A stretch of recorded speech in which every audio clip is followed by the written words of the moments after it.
Hello, a very good afternoon to you. Good evening, welcome to another live stream with me, 320 Sim Pilot. I hope you're doing very well. Today we're taking the Asobo ATR from the Expert Series for a flight in Fiji. We're routing from Fiji's, I believe it's the main international airport, although I am struggling. I have not been to Fiji, so I'm working with my best lack of knowledge, I'm afraid. But we're going to route from Nadi International, NFFN, and then we're taking a flight over to Nausori, and I'm sorry if I say it wrong, which is NFNA, and then we'll go back again.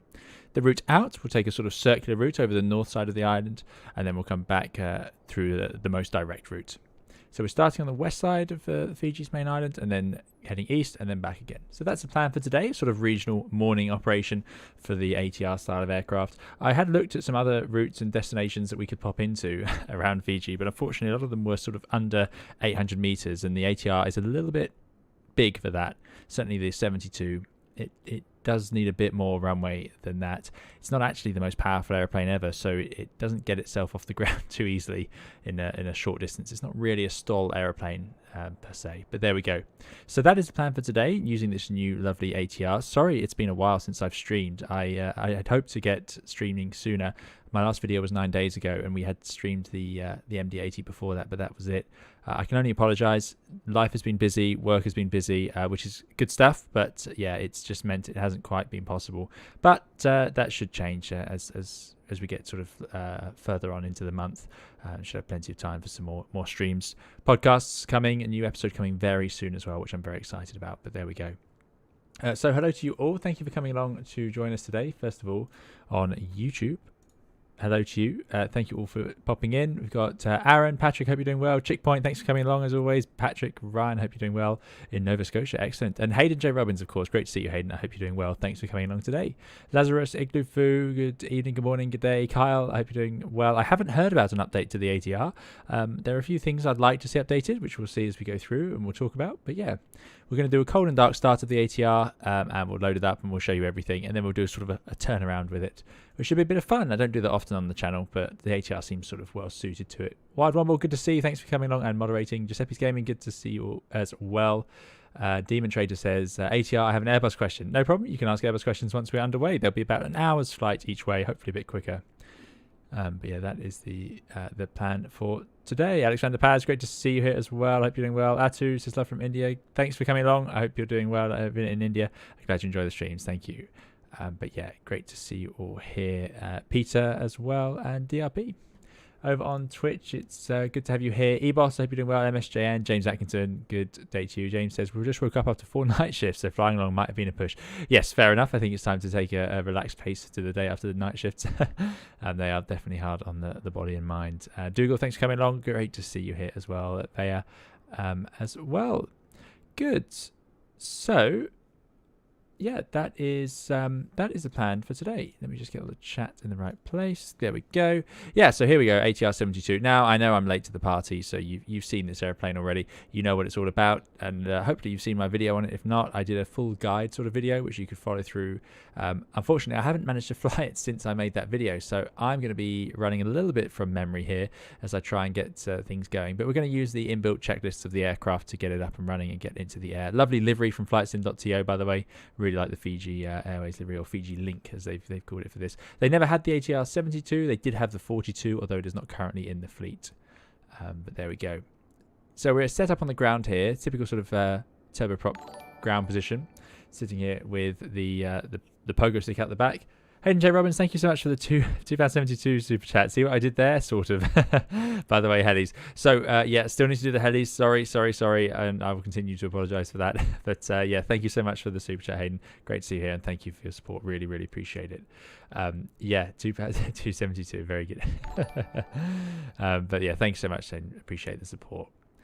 But yeah, ATR-72, you know I like this airplane by now. If you've seen my video, I do like it a lot. It's a little bit too clean. It needs some sort of grime and a bit of texturing on some of the flat panels, as it were. But otherwise, the model's great, the shape's great, the detail's good. I mean, just look at the little sort of tail cone assembly here. Just really nice. I don't know what half of this stuff is. I know it's obviously lights, but what the rest of it is, I don't know. No APU at the back of the ATR, of course. So we're going to be using engine 2 as a sort of mini I keep saying that mini APU, but actually, of course, it's a big APU. Cabin, let's have a look through. There we go. 2x2, typical regional turboprop seating. So I flew the Dash 8 Q400, so I have flown a commercial turboprop. Q400 is a little bit more standard, you could argue, than the ATR. ATR has this curious thing where the forward cargo hold sits here in between the cabin and the pilots. The result of that is the pilots have this little hatch here to put paperwork out because it's hard for a dispatcher to sort of get in and out of the flight deck. Very strange setup. I'm not sure how they ended up with that. Maybe to do with balancing the airplane. Makes sense to have the weight put at the front. But there we go. So all passengers board through these rear stairs. Hence, you have this pogo stick. If the airplane doesn't have cargo loaded into the front hold and passengers are all getting on at the back, then there's a risk of it dropping onto its tail. So quite a good idea to have that set up. Again, Q400 didn't have that problem. Just more nose heavy, the Q400, I believe, than the ATR. But there we go. Pluggy says, good evening, sir. This has grown on me the more I've flown it. Was initially unimpressed, but it's actually a bargain. Yeah, I would agree. I absolutely think it's a bargain. I think it's a good price. NTG says, 6th live asking for the Q400 next. Indeed. We might have to mix it up from the turboprops, but we shall see. So there we go. We don't get turboprops very often on the channel, so I'm quite happy to have this one here. Right, jumping into the flight deck. Do you prefer the Q400 or the ATR in real life? I would say, I've never flown an ATR in real life. I would say Q400 because it has its APU. It has easy access to the flight deck in terms of there's a front and a back door. It's just more powerful aircraft as well. It's got bigger engines with more thrust in them. But there we go. So we can do the power up here. So I'm just going to run it sort of like you would from your home sim. I don't want to spend too long running through too many checks and so on because, of course, there's lots and lots of checks we can do. And we will do some flows, but I'm going to be a little bit pragmatic with it. First of all, battery master on. Lift up the guard. Put it to on. Close the guards. MFC self-test, which are these flight computers up here. Very Airbus-y. 1A, 1B, 2A, 2B. They're testing at the moment. So you get the fault lights, then that's gone, and then the whole thing comes to life. So that is power up complete. You do get a sort of turboprop drone for a second there. I'm not sure why, but there we go. Next is the final cockpit preparation. However, I'm actually going to run that from the center screen when I can. So for now, you've got two options at this point in turboprop aircraft. Either we start up an engine and get some electrical power that way, or we'll use a GPU. Same on the Q400, we would either start the APU, but if the APU was broken, you could actually, on batteries, start up an engine and get going. Very, very clever system. You just had to delay boarding until the batteries were, until everything was ready, then get the passengers on, get the door closed, and get that engine started, and then you're okay. So I'm going to press on for the ground power. Go onto the overhead panel now. Just like the Airbus, similar lights, external power, and external power. This is AC and DC. We don't have that distinction on the Airbus. We just run on AC, but there we go. James says, my PPL medical went good. Air Law now booked 2. Cat's book time now. My second year of uni is done. That's excellent. Well done, James. So James is rapidly getting through all the aviation stuff. So that's fantastic. Well done. It's always good to get the medical sorted. Lauren B says, Q400 is a fair clip faster too. Yeah, exactly. Yeah, Q400 is a pretty sporty machine, certainly. Giuseppe says the amount of Catty comments from some about the ATR's expert level definition is really sad to see, honestly, including from some content creators. There we go. Yeah, it's like those of you who watch my channel know I don't hold the phrase study level with much regard. I know what it means. I just call it high fidelity, but I don't think any of these are ever study level in the sense that you could study the real aircraft on it. I think they're useful, but I'm that's an old point. But what I mean is, expert level could mean anything as well, couldn't it? Right? So study level means something, expert level means something. We know what they're all trying to say, which is this is a detailed add-on. So is this a detailed add-on? Yeah, it is. There's experts on the ATR who will find things wrong with it, but likewise you can go and find many study level add-ons, and if you know that airplane inside and out, it won't be perfect because it's not going to be. It's just a sim. It's as good as we can get for now, and that's fine. And this is excellent, I think. A few glitches with the sound, which we'll talk about as we go, but yeah, otherwise very good. Ed, good to see you. Ed says, evening all, looking forward to this. Saw a Logan at ATR today in Birmingham. Excellent. Yeah, I've been keeping an eye out. I've seen more ATRs around, and I've been looking at them since a little more wistfully than I once used to. I used to think, thank goodness I'm not on the ATR, but now I see them and I go, that ATR is pretty nice actually. Nick, good to see you as well. Nick says, been a while since I caught a stream. Hopefully everyone's doing well. Yeah, I'm doing well. I hope you're doing well as well. Thanks for coming along. Grumpy, good to see you. Great to have you here. Right, so anyway, that is the external power on. And this brings up to life all of the screens. And then we get this system down here. So we've got a fuel feed low pressure, hydraulic blue and green system loss. Well, that's because there's no hydraulic power at the moment. And then we can run our checklists. Now this checklist system is run through this panel here. So you can, this panel here. So you can scroll up and press the V for validate. But rather geniusly, you can actually click on this left bit to scroll and do that yourself. I'm not too worried about the fuel feed low pressure, but I'm going to run through a bit of a flow really and get the airplane ready from the powered up position, sort of like we would in the Airbus. Now I've heard mixed things about this, whether you should test these or not. I'm actually going to just turn on the fuel pumps. I mean, we turn them on the Airbus. Run is a word I haven't seen. We don't have that on the Airbus, but there we go. So they are in green, run. So the fuel pumps run, which get rid of the low pressure. I have loaded up the aircraft, by the way, in accordance with the flight plan. I'll just show you this now. So we have what I wanted of about 1.8 tons of fuel, which is all we need for this. And we wanted a zero fuel weight of 19.5 tons, so that's 13. So about 19 tons. We're a little bit light, but that's a good thing, really. So that is loaded in. You need to load that into Microsoft Flight Simulator. Do remember that. Up here we have the doors, which are of course open. You can test them. And then up here, the flight computers, backup landing gear lights, the same as the Airbus, those green triangles. And you can do your fire tests, which is always good. And there's a script test up there as well. Electrical power, I'm leaving this all pretty much on. The transform rectifier unit is on for now. I'll run through the full checklist. So there's sort of a flow to set up. I think we can turn on the DC gens at this point because they're just going to stay with fault lights, just like we do on the Airbus. You just leave them ready to go. And then engine start is going to be in the off position. Manual ignition we're not using. Prop brake is off. We're not going to use the prop brake for this one. We'll use it for the turnaround at the other end. Nav lights can be on. The logo light can be on. No one's going to see much of this in the bright sunshine out there. Lovely weather in Fiji today. Wing lights off, landing lights off, taxi lights off, and beacon off. Arm the emergency lights. Seatbelts can go on. We are fueled. No devices. Now an outdated switch because you can pretty much use your devices all the time in lots of airlines, but there we go. Trevor, good to see you from Dublin. Thanks for joining us. I hope you're doing very well. Hello to you, Fran Gamer. Thanks for coming along. Trouble Damon says, my stance, more buttons to push equals more fun. Fair enough. MSGN says, my only gripe is the bugs that will probably be ironed out pretty quick. Yeah, there are a couple. Can't deny that. I think high fidelity is a much better way of saying it, says James. Thanks. Yeah, I'm glad you like that one. I'm using VPilot NTG. We are on VATSIM indeed. Fran Gamer says, nice choice. Yeah, thank you. I think this is a good one. And thanks, Giuseppe. Yeah, glad you agree. Larry says, maybe they're blending in wind noise during acceleration, thus engines appearing more silent. Yeah, I don't know. And I don't know whether this is the default autopilot or not. It's its own autopilot panel. What it's actually using, I don't know. Evening to you, Roy. I hope you're doing well. And Victor, thanks so much for the 18 Polish Lottie super chat. Really appreciate it. Very kind of you. Thanks for coming along. Thanks for your super chat with a little thumbs up. Man, that's great. Thank you very much. Really, really appreciate it. Hope you're doing well. Thanks for joining us today. Very kind of you. Thanks for supporting the channel. Right, so there we go.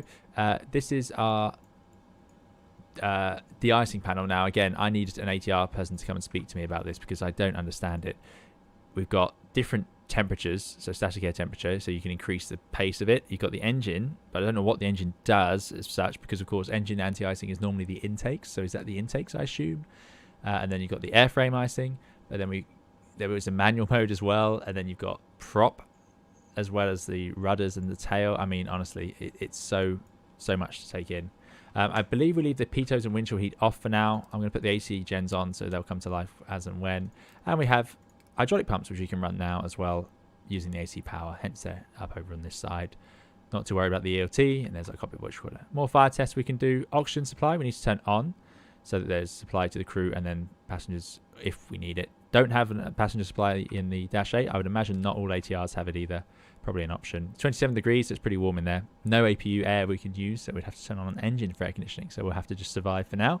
27 is not unmanageable. You don't want it much hotter than that, though, especially on a full airplane.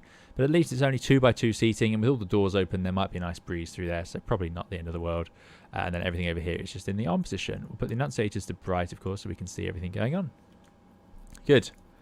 It has its own custom autopilot. It doesn't use a default. There you go. Thanks, Giuseppe. Yeah. I've had no trouble with it, and certainly the FMAs are all precise, so that's good. Right, on this panel, I'm not going to set this up yet until we know what we're doing for takeoff. We have our ATP-CS, which I did write down. This is the automatic takeoff power control setting. This is to do with auto feathering the engines. That's all sort of ready to go. Power management can be in takeoff, and I'm leaving the rest of this alone. I don't actually know what PEC is. Something probably to control. Anti-skid is in the on position. Landing gears down. 3 greens. Curiously, they've gone for this little button, not the pull-up gear from the Airbus. I would have thought it would be the same actually, but there you go. Cabin pressurization, we're just going to leave in the auto position as well. Weather radar is staying off for now, and we'll sort out the MCDUs or FMSs later on. Parking brake is on, gas lock is on, power levers are in the ground idle position, and we've got fuel shut off for the condition levers or the propeller levers, and flaps are at 0, which matches the flap position up here. Not worried about this idle gate. This is a backup sort of thing. Comms panels, trim panels, and that's about it. And you can do an ATPCS test. And look at all this stuff. It all clicks. Oh yeah, one thing I want them to add, please, unless I haven't figured it out, please can we open this panel? I really, really want to open this panel. This is that little hatch that goes directly to the outside world. It's brilliant, but I can't do it sadly. So we're in the fancy 600, which has, for example, this door panel is basically redundant now because I can actually see that over here. If I go to my systems pages, if I find the right one, system. So this shows us our door positions, bleeds, and pressurization. Very fancy. This is, I mean, this is, like I say, stuff that you get on the, if I do that. Ah, yes, you can click on it. There we go. So this is fancy stuff really for a turboprop. Certainly didn't have this on the dash. I do struggle with the click spots though. Oh, making a mess here. Anyway, loads of different screens you can bring up there. Let's get rid of the yoke for now. That's getting slightly in the way. Good. PEC equals propeller electronic control. There we go. Makes sense. Peter says, watching this while in the cruise at 370 from Vancouver to San Diego in the Phoenix. Good IFE. Excellent. Enjoy. Thanks for coming along, Peter. Dougal says, love this aircraft, but still want the Q400. Yes, me too. Me too. If the ATR does not have an APU, does the plane always need ground power to remain on, says Atul? No, you can start an engine, and then they hold the propeller still. That's one way to do it. Okay, so there we go. That is the plane powered up, sitting on the GPU, and we've sort of done a general cockpit prep. So let's run through this checklist. So that's part 1, that's done. And then part 2, parking brake engaged, which it is, pressurization check set. Now, can anyone help me find the... okay, let's go back to this. Where is the pressurization for the parking brake? And why can't I find it? Is it on the hydraulic page? I couldn't find it here. You've got the accumulator at 3000 psi. Normal brakes and landing gear are supplied by 3000 psi. Because remember, our hydraulics are all powered on now. But I can't see the actual brake on the older ATR. There's a little panel here, a little sort of gauge, just like the Airbus has. But I have yet to find it, unless it's on the overhead. But I've not been successful here. You know, our hydraulics are here, nothing there. Nothing further back. Does the engine not require bleed edge turn on? No, the engines can be started electronically, and that's how we start them on this. They're small enough, basically. Just like an APU, they're small enough to be powered on just using battery or electrical power. Yeah, so I struggle to find the pressurization of the... This over here, DC AC, it's not there. By the way, this all works as well. You can check through your indications before you power up to make sure it's all working okay.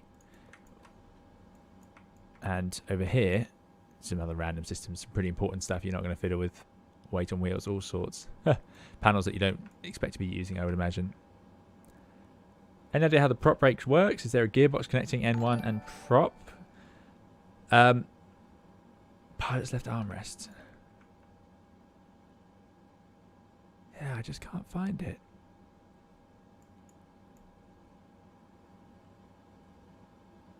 It's bizarre. Bizarre. There must be a way. But yeah, thanks, Dufu. Anthony says, what's the route today so I can fly along? It's on the Discord, or if you put ! route into chat, it should, let me just re-wake CloudBot, it should come to life for you. But if you go onto the Discord, it's on there as well. But you'll see it shortly. Matteo, good to see you. Thanks for coming along. I hope you're doing well.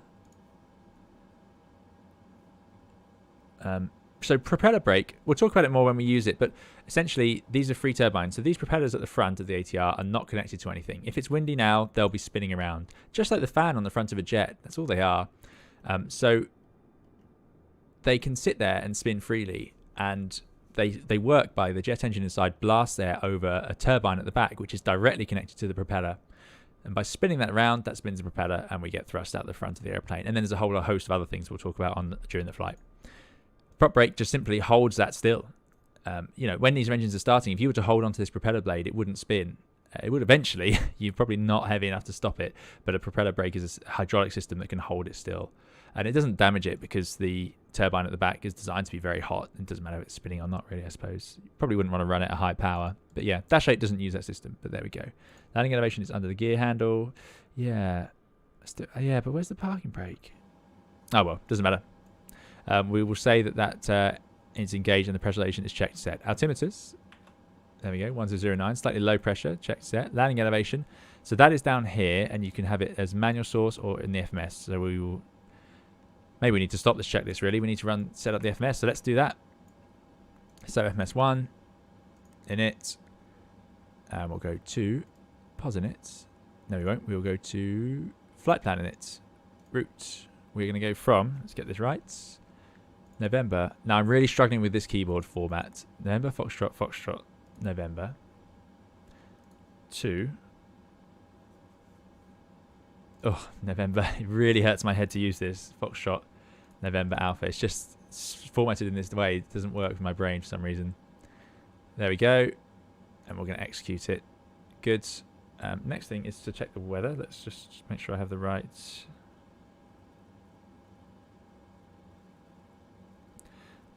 right weather. Something I should have done earlier.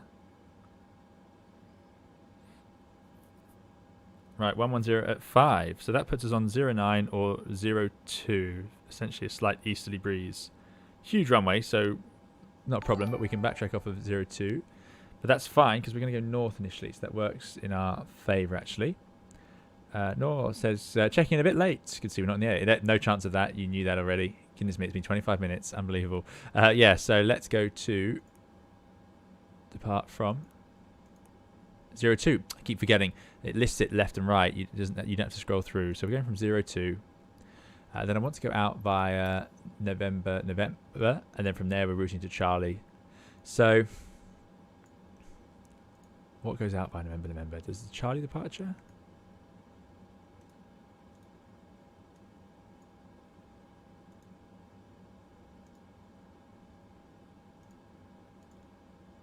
It doesn't seem to be working. I don't know what that's saying. We're certainly not going south. So I think essentially we're on the Alpha departure.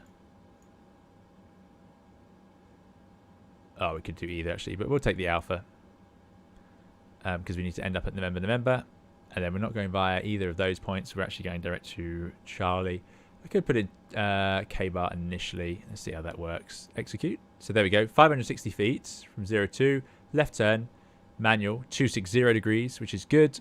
And then another right turn round to November. So we will do that. It's basically after passing 2,000 feet. We'll have to do that ourselves. So we'll keep an eye on that. After November goes to K-bar. And then we're going to go to Charlie. No, that's not. That's too many words, too many letters. Can I stick it there? No, that doesn't look right. How do I erase that?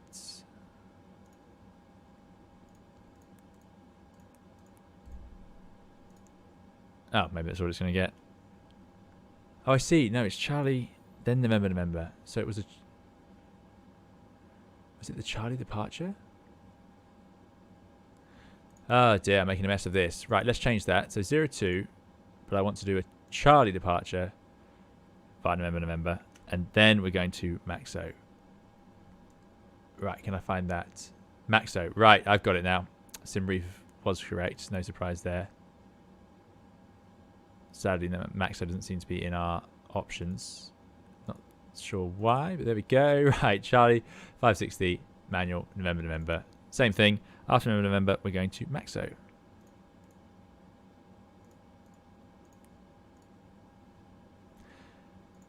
No. Don't do that. Previous. It's quite responsive, this, which is no.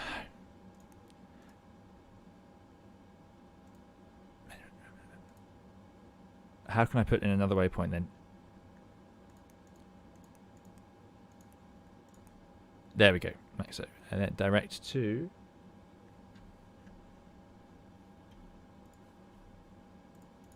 We're going to Anrig. We'll be quicker next time round, obviously. Anrik, and then direct to our next airport. So that'll do for now, and we'll work out the arrival once we're underway. That's a flight plan. Let's go back to data init. POS init. So last position, GPS position. So let's put in the GPS position. Hoping that's correct. Airplane seems to know where it is. If we put this to nav. Oop, over here. ND for navigation display. There we go. Good. So that's our route, and next we'll put in the weights. So this where it gets a little bit awkward, but we've already loaded our weights, so we know that we have these numbers are correct. So that gives us a 0 fuel weight, and I'm just going to take this from the weight and balance tab. We've got an empty weight of 13 tons and 10 kilos, and then we're going with 5907 of payload, 18917. 0 fuel weight. Fuel on board of 1831 kilograms. Gross weight of 20.8 tons. 600 kilos of reserve, and there's our takeoff and our trim, which we can set automatically in a minute. So that's good. Done the flight plan, done the weights. Trying to think now. I don't think there's anything else we need to do on there. The final thing will be performance, but that's for the climb. And our alternate cruise level, that's fine. Nope, that's all good. Weights are done. Then we can look down on here and check the performance. So that's all in. We can set the trimmer as required. So it puts it there. There goes 0.9 up, which is good. Thanks so much for the follow. And you can long press the buttons to load 0 fuel weight. So if we just long press in here. Okay, fair enough. There we go. Right. So that's done. FMS is now loaded. Things to tune for that departure. Might be worth having a couple of nav aids. 02. Note number 1 says, let me just make this bigger for us. Where's note 1? Turn before departure end of runway, high terrain northeast. So the reason for this turn is you can't fly straight ahead. It's 5,100 foot. It's an MSA, very high straight away. So basically take off and get a turn left, which is good. Xavier, thanks so much for your 5-year super chat. Xavier says, thanks for your videos. You're very welcome. Thanks so much. Really, really appreciate it, Xavier. Very kind of you. Thanks for supporting the channel. I hope you're doing very well. Thank you for that very kind super chat. You are very, very welcome. Good, so that's our plan. Take off, make our left turn to 260, and then get a right turn back to November, and then off to Maxo, and then along our route, which takes us around the north side of the island, which should be nice. Should be a nice view, nice day today. So the only thing I wanted to tune, if I can figure it out, is the November VOR 1125. So what I can do is VOR ILS. It's in auto. I don't know what auto actually means, but I can type in 1125 by clicking there and then going 112.5, enter. Very fancy system this, I like it. And there we go. In terms of normal comms, if we go to com, VHF1, be 122.8 for Unicom, and that's in. That's good for us now. Okay. Final thing then, if we're going to fly that departure, let me just check there's no traffic control. No, there's not. Takeoff figures 2. Yes, thanks flying 800. Good spot. In terms of our initial climb, it says cross NN at or above 5,000. So let's put 5,000 in the window as our initial climb altitude. Just like the dash. So much of this is straight out the Airbus, and then this panel is straight out of the dash. So there we go. So 5,000 feet in the window with outsail. It automatically arms outsail, which is a really nice feature of the ATR. Much nicer than what the Dash had. And I'm going to have the speeds in auto mode, which I'm hoping works out for us. Good. Right, now we need performance. So V1 108, VR 108, and V2 111. So we're going to climb out at above 111. We have reverse available. Runway is dry. Required, and this is for landing, I think. But yeah, there we go. So I think there's not much else we need to do there. For weights, use the Asobo supplied weight app. Then on the MCD, press and hold the line select key by weights and it will auto-populate. There you go. Should have done that. Thanks. Xavier says, I happen to fly... So it says, I happened to fly with you 2 weeks ago. I didn't say anything, but I waved from the ground when you were disembarking. Sorry to catch you off guard there. Thank you for your videos, A320 especially. You're very welcome, Xavier. I can't honestly say if I flew with you or not. You know, it could have been anybody, but yeah, it's yeah. Well, if you did have a good flight, then I hope it was me. But there we go. Thanks so much for your very kind super chat. I really appreciate it. Good. Right. So there we go. Now I don't know what else to do with the weights here, the speeds here. I think that's enough done, unless we can set them manually ourselves. But I think if I leave it in auto, what we can do now is go to the perf page on here.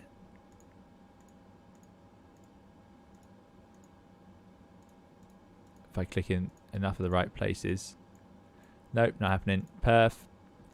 And just check it in here. And we've got 108, 108, 111, which is good. Bleed off for a normal takeoff. So that's all good. We don't have to tick icing conditions. Okay, so landing animation. Let's check that now. That's blanked out. That should be correct. It should know. And I think that is... Yeah, what's really good. Let's go up. So let's validate it again. Landing animation check. Oh, I don't remember where that's written. I know it's about sea level, so that'll be fine. FMS com nav set. Fuel quantity. This is what I love. It takes you to the correct page. Really clever. 1.8 tons, what we wanted. Engine fuel used reset. Reset. We press that and it resets the fuel used up there. Memo panel check. We've got no memos. Power management takeoff. Power management takeoff. That's done. Procedure complete. Next will be before propeller rotation. So let's think. What else can we do? We've got the flight directors on. Set to my side. We don't need outsail. We'll put the heading bug on to something like 020 for our straight out departure. 01, 02. Sorry the numbers are so small for you. For weights, use the Asobo applied. Yep, sorry, yeah, read that one already. Yeah, good. So, yeah, there we go. We got the heading bug round 020. We're in FMS 1 selector, which is what we're going to use to navigate. So I can put it into nav after takeoff. But we just need to remember we make that right turn ourselves to November. And 111 is our climb away speed. Flaps settings easy because we just take off. There's only 2 positions on this aircraft, 15 and 30. We take off with 15. So that's pretty straightforward. I think we're pretty much there to go. So let's... leave the ground power. Let's close all the doors. And let's get engine 2 started up and then we can push back. And that will also mean that our batteries will stop draining. Sorry, no, our battery's charging. Ignore me. But there we go. Right. Full propeller rotation. Yes, please. CDLS on. That's the cockpit door locking system, which we'll take as on. FMS and takeoff data is confirmed. Yep. 1 we know. Trims, 3 axes are set and our pitch trim is set. Tail prop on board. Let's just check because that would be embarrassing. I don't know how else you can tell unless you speak to the ground crew. Doors are all closed. Seatbelts on. Beacon on, please. Beacon on. Procedure complete. And there's nothing to run now because the next one is the engine start checklist in here. So this shows us how to start the engines. Let's get rid of weight and balance and let us get this started up. So, pretty straightforward actually, the ATR. We start engine 2 by going. Now I think we can just use one system. This does say start at section A and B, but I don't see why. I'm going to try just A. Fuel pump 2 on. It's on. Right engine starter button on. We put it on. Condition lever 2 feather at NH 10. So NH is the internal sort of turbine. So there we go. NH is above 10. Let's get the condition lever on. So it goes fuel on, and it will go into the feather position. IGT lighting up, so the fuel is igniting, which is good news. NP is the propeller at the front, so that's starting to spin. Like I say, not using the prop brake this time, because we didn't use that engine for this point. For takeoff data confirmed, there's an actual takeoff confirm button on the page. Oh, interesting. Let me get this engine started and then we'll run that. Master caution, air bleed 1. Well, that's because we haven't got the AC running yet from it. So that engine has stabilized. Right engine starter is off. That is off. Fuel pump 1 would now go on. We'll start engine 2. So what I'm going to do now is let's push back. So turn off that, turn off that. Give us some warnings. And let's go. Let's get underway. So, good old Shift P. Release the park brake. And away we go.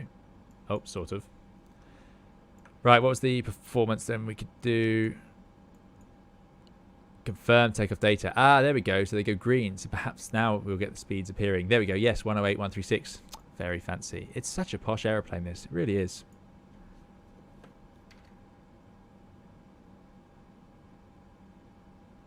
Thanks, Neil, as well for that. Good spot from you all.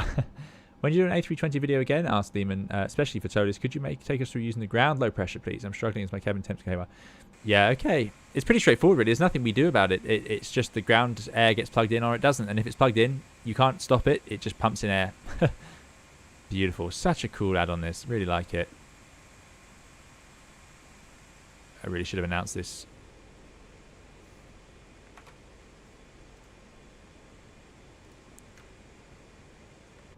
Right, that's the end of that. Pushback complete. Set the brake. They're going to disappear. I should have started our clock really as well. But I think this starts automatically at liftoff, I've noticed. So that's pretty cool. So I'll leave it to do that. Right. Start up engine number 1. Run system A. Start 1. On. NH whizzing round. 10. Fuel on. Ignition. Looking good. We're on the 72 today.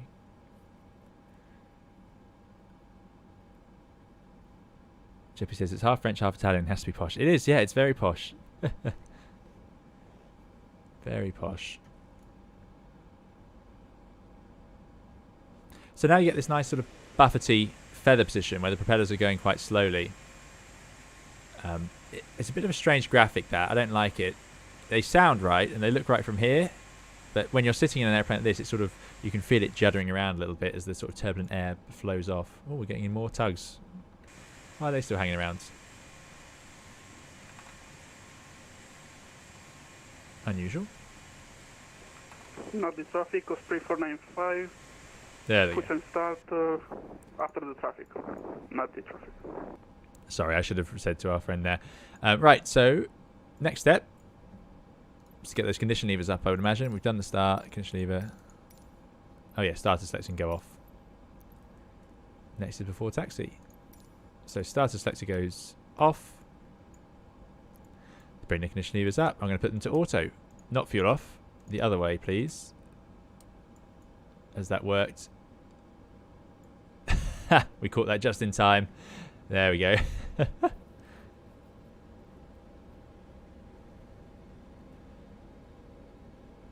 Love this part.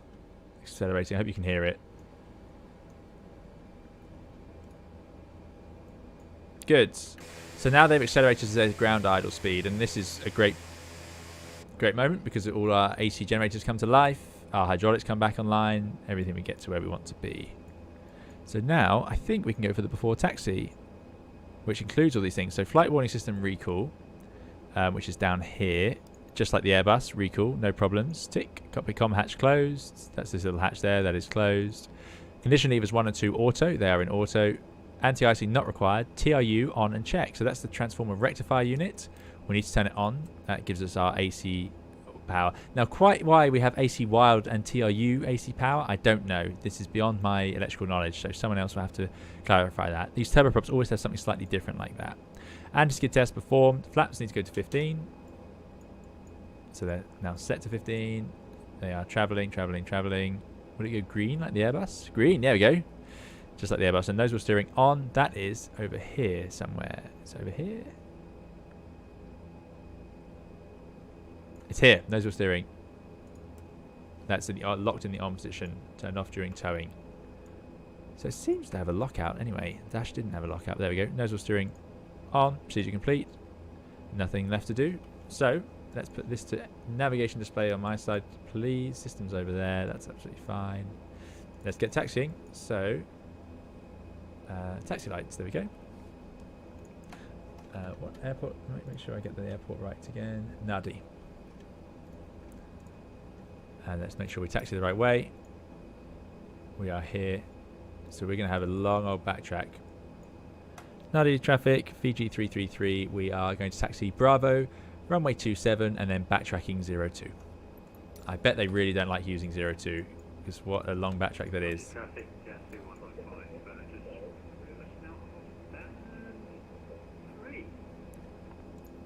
Awesome. So we're going to make a right turn here, enter this runway, make a right turn, and then a left turn for 02. So we'll run our flight control checks and so on the runway, as we'll have plenty of time to do that. How's the audio? Are you getting some sounds from this? Slumco says, do you still miss flying the Dash 8? I don't, but then when I do things like this, I start to think back to it and go, oh, that was nice. Audio's good. Thanks. Flight control's not working yet. We don't have the gas lock removed. That's all to come. Just we'll run a brake check to make sure they work. They do. That's good. You can see a few little details here. So we've got low pitch on the propellers, the NP, and that's saying that they're running very fine. The reason they're running very fine is they're trying desperately to reach the propeller power they want. Let's get the strobe lights on as we enter the runway. Let's put all the lights on now. Why not? Love the wing lights on these airplanes. By the way, look at that. Getting hot in the cabin, 37 degrees up here. I'm hoping that's now going to reduce because we should have some bleed air running. In fact, we do. So that will come down. Right turn here. Let's go backtrack. Yeah, so it's desperately trying. The propeller is turning really fine, i.e. it's not pushing any air back as it tries to accelerate, even though it's not got enough fuel to do so. And that's basically, in the Dash, it's called disc position, and that's quite normal for these aircraft at this point. And what it's doing is it's desperately trying to get up to that speed, and it can't. It's only on the grounds that these propellers change speed. You can see here, so it's effectively like our N1, 73%, and then as I add power, you can see it accelerate with it, but it will get up to obviously 90, and then it will stop accelerating, and instead it will start to increase the pitch of the propeller to push more air back. So at that point, the speed of the propeller means nothing. It doesn't mean much now either. It doesn't tell me how much power I'm getting. So it's the torque that we look at. Torque is our big giveaway. Increase the exterior sound. I certainly can. That's easy to do. Thank you. Lacks a deep rumble of the Dash 8. Yes, it's a little bit high pitched. Well, they are smaller propellers. There's no doubt about it. Right, let's go on the approach. Go on the left. It's going to be a beautiful takeoff towards those hills. Love it. Fiji, of course, partly included in the Oceania update. There's the bearing 1 and 2 thingies by the pedestal. Yes, true. So we can bring up the bearing needle. If I click here, it appears. And now it points to the VOR1, which we did tune. So that's good. Nice big runway here. International airport, this one, of course. Backtracking time. So let us release the gas lock. Run some flight controls. Now, I don't know if there's any actual way to check them in this aircraft other than feeding the yoke, because I think it's directly linked. It seems to be directly linked and not hydraulic flight controls, but still, there are roll spoilers, big roll spoilers that you'd like to see. So I don't know where the flight control sort of readout is. It's not there. Not there. Or there. And hydraulics would be my best guess as to where they put it. Don't know. Not on MISC, and MISC not available. No. Map is a great feature. So if you go to the map page, this just shows you how fancy this airplane is. You can zoom in. If I use the plus. Oh, well, you can zoom in on this one and effectively bring up an actual satellite map. If I could press it properly, which I'm failing to do. Try that in the next one. Anyway, other things we need to do. Let's get on the pitot heats and the windshield heats. Done the hydraulics, done the flight control check, done our flaps, done our speeds. There's no active checklist available there. Navi traffic Osprey 495. Taxi, takeoff lights, brakes, FGCP and FMA, and takeoff config test. Of course, takeoff config test. Which is there. All good. And that's brought up the pending checklist before takeoff. So, takeoff briefing, perform, gas lock off, flight controls, check. Transponder TCAS, check. Now, they do seem to go automatic, but as we discovered, if we go to RMS, 7,000 on, and it's on standby, but we can turn it to on. Oh yeah, I should put in the flight ID as well without going off the side of the runway. Long I would backtrack this. FJI333. There we go. Good. That's done. Airflow norm. Cabin crew advised. Engine bleed on. Exterior lights on. Lateral FD bar is centered. Rudder cam centered. Procedure complete. Not entirely sure what it's referring to there, the rudder cam. But there we go. Neil says, I'm watching this while parked next to a Logan at ATR-72 at Heathrow. Excellent. Good to see you, Neil. I hope you're doing well. Maybe it's like a Boeing and done by feel. Exactly. Maybe it is. Paul says, I'm having major problems with it rolling sideways on takeoff. With any kind of crosswind. Would you expect to have to put opposite roll against the rudder to keep center? No. So these airplanes will have torque with the propellers. So the Dash 8 would yaw on takeoff as you rotate it. Not too much as you apply power though, so it shouldn't be too severe. I'm a little bit surprised to hear that. Yeah. Talking of which, takeoff procedure. Let's just get down to the other end of the runway a little bit quicker than this. Takeoff procedure is we apply the power through to the notch setting, at which point it should go to 90% on the torque. There it goes. That's me using the camera while I adjust things. And then we will accelerate, get to our rotate speed, 108, and rotate up pretty low pitch, 10 to 15 degrees, and get the gear up. And then accelerate at about 1,000 feet, get above F, and get the flaps up. We can then move the power to climb gate, and that will lower the props as well. We're going to take off, make our left turn, 260, and then make a turn background onto the November, which if we check on our charts, we have gone for the Charlie. Left turn, 260, and then November. We're not really going to come back to it, so I'm going to go direct to Maxo at some point.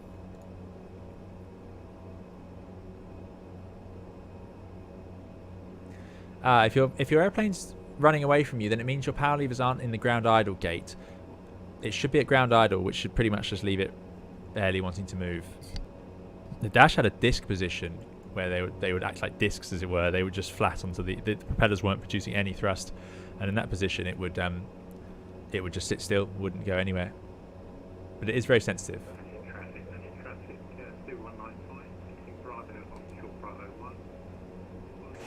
Hopefully our colleagues are in faster airplanes and they can catch up with us.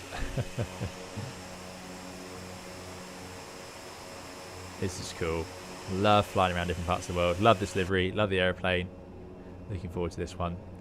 So we've been streaming for 50 minutes. Not bad. Not bad. Why is our ATPCS off? I want it on. There we go. Must have accidentally clicked it. Very important system to have working for takeoff. Right. Howdy traffic, Fiji 333 taking off runway 02, departing on a Charlie departure, initially making a turn west and then north. Here we go. Right, I think we should just keep it rolling. I don't know if you're allowed to do that on the ATR, but that's what we're going to do today. Get a long enough runway.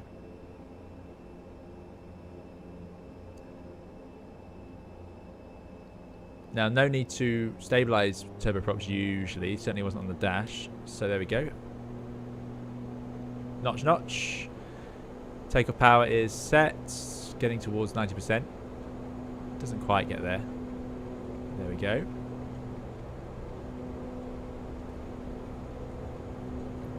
Yoke at neutral.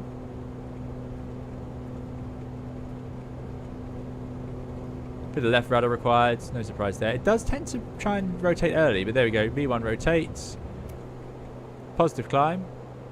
Clock's running, I like that. Gear up. I don't know if that's automatic based on the real aircraft or not. Now it needs a little bit of right rudder just because of all that power, which makes sense given the way the propellers are spinning. Now we've got to turn before the departure end of the runway. Traffic, yes, waiting for the departing traffic. Which we're making in no trouble there.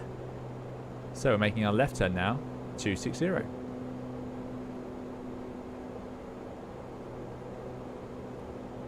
Easy to overbank. 1,000 feet above the ground, starting to accelerate. Right, turn towards November.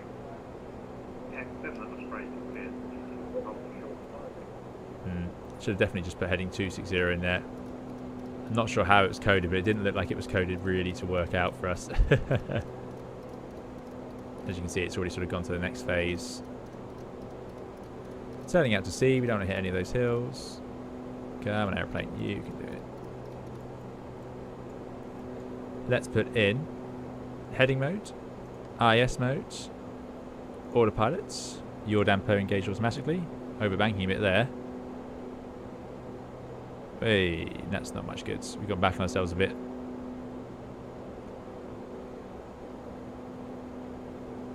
Now, I want the speed schedule to accelerate, so if I put this to climb, it goes to 170. 260, we need to get to 5,000 feet now, and then we can carry on. It does do a very excessive level off. I don't know, I can't believe the real ATR does that, but maybe it does a level segment acceleration. Some aircraft do. Airbus only does that with an engine failure. Above the white F, and now we can go flap 0. It will reach 170 and start reclimbing at 170 knots while keeping climb power, which you can see the torque didn't really change, but the propeller speed did reduce.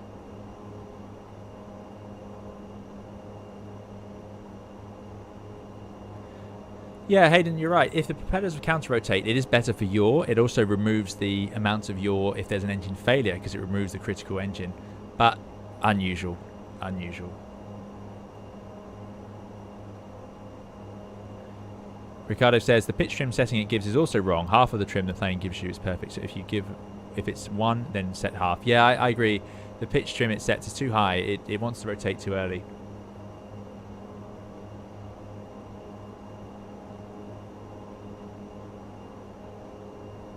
Yeah, that wasn't a very neat departure. We got away with it, but that heading mode is quite basic. Would have been better off just continuing to hand fly it. Anyway, with the autopilot, yaw damper, we're in IS mode at 170. Soon we'll be at 5,000. But you can see it's just not a very spectacular climb rate. Let's just check. The gear is up. The flaps are up. And away we go. Anyway, 1,000 feet to go now. Let's head direct to Maxo. I think we're safe to do that now. And execute. Got to put it in nav mode then. Nav, LNAV. And of course, what we can do is I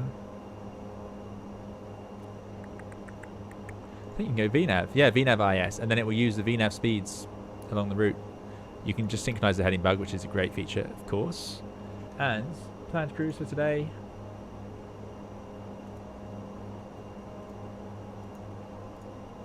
Sector 1.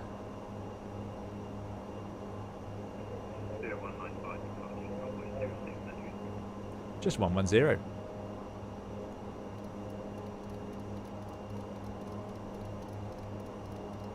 I don't actually know what the transition altitude is here. Let's look it up on the charts. 11,000 feet. So there we go. VNAV out star.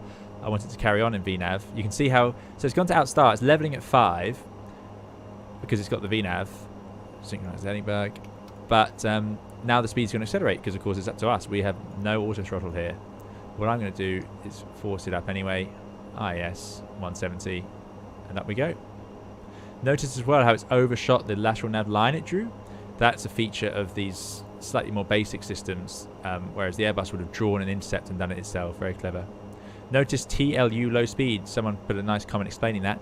Chat's the travel limiter unit, I think, low speed, i.e. it knows we're at low speed, so it's giving us full rudder control if we need it, for example in an engine failure. As we accelerate, that will disappear and it will be slightly limited.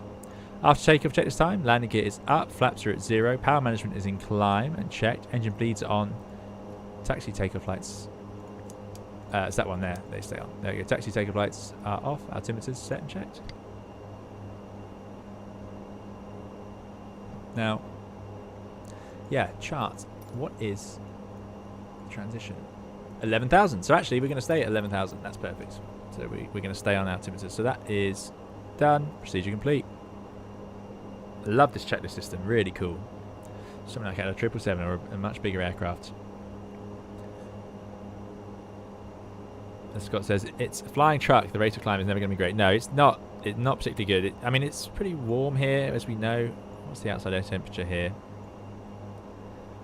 Where's that written? Static air temperature 14, even up here at 7,000 feet. So it's very warm. That high temperature will have an impact on our climb performance massively. Ricardo says, I love the ATR. After this week's update, should be a perfect add-on. Yeah, it's great. It's really great.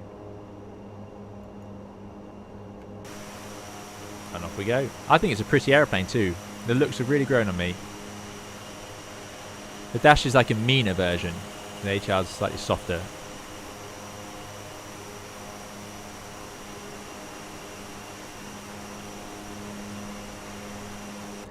I do like the look of the 72, obviously more than the 42, but that's common. Everyone likes the bigger ones, bigger versions.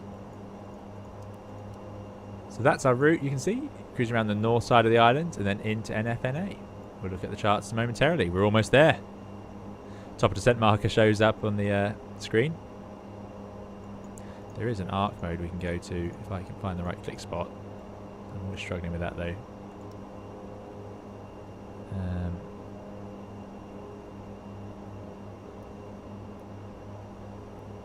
There it is.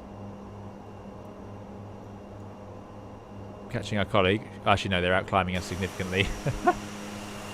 Castle says, so happy to catch one of your live streams. Your YouTube channel was so helpful in learning the Phoenix. How often do you stream? I try to stream about once a week. Sometimes more. At the moment, it's been a little bit tough to get those streams in, so it's been a little bit less. But it does vary depending on work. But yeah, thanks for coming along. Glad you enjoy the streams. Can't see our colleagues up there. Thank you for all those new follows and subscriptions. Really appreciate it.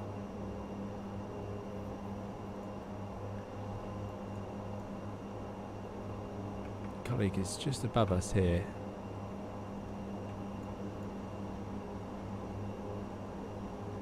So hard to see airplanes in the real life as well.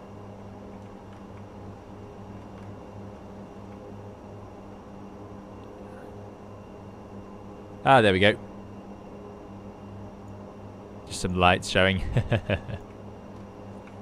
Look at the scenery. It's just lovely.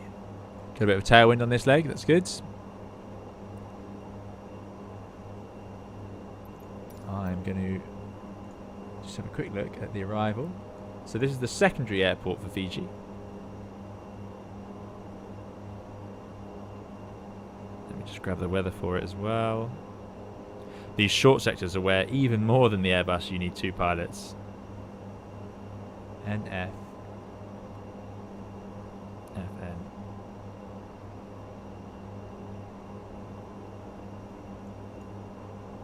Sorry, no, NFNA. So light winds 3005, so it's runway 28 when we get there.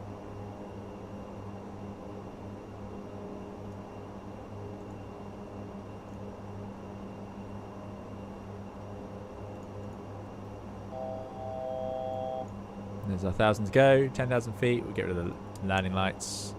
Let the passengers out for their short stretch of the legs. Hopefully no one needs to use a loo on a short flight, but I bet they do. The ATR has the same total power as a Q400 on one engine. There you go, long haul fly. Yeah, it doesn't have the same oomph. Q400, takeoff, straight to max cruise, no trouble. Even in hot weather, it's got no problem, no performance restrictions at all, basically, like that. It's amazing. Lazarus says, I'm in the King Air, should outclimb you. Yeah, I would imagine so. That's ATR's one thing.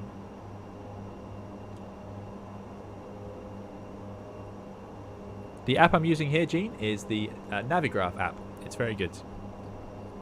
You have to have a subscription, though, for all the charts. But yeah, for me, it's worth it.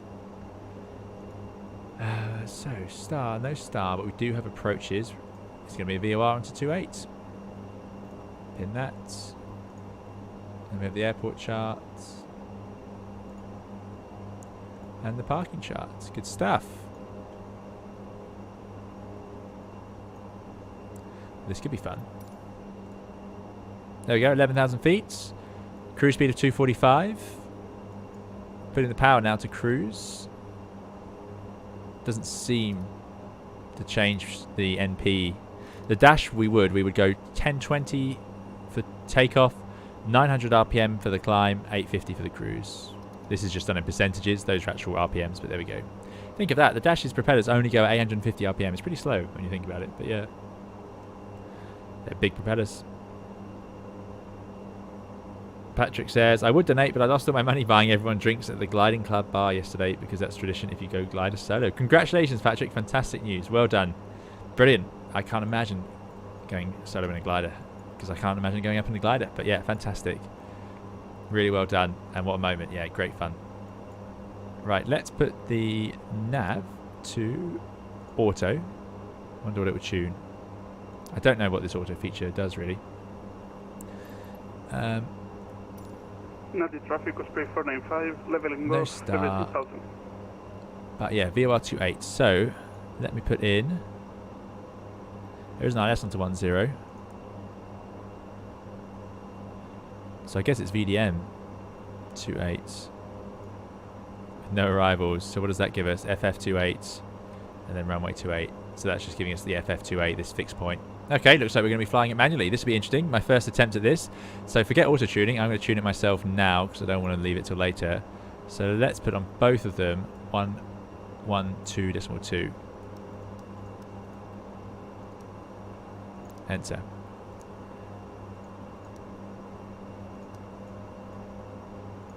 Enter. Good. So that's the VOR. Now let's set our course. So the inbound course for that is 280. First non-precision approach I've flown in this. By the way, I'm still sitting at the rated power and it's not even not really accelerating. Oh dear. 11,000 feet.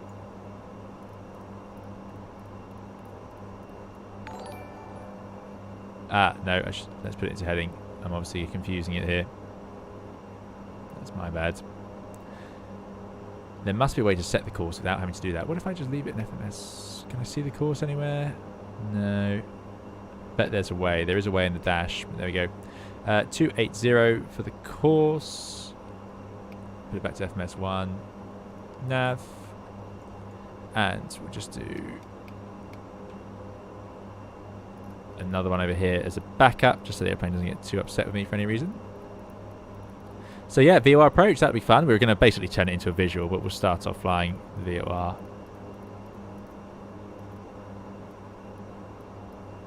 .280 in, slightly offset. VOR is based on the airfield. We're a little bit closer to touchdown than the DME would suggest. It's based on the NA DME, so it's a co-located DME at the VOR. We can either join the hold or we can come around a 10 DME arc at 1,200 feet.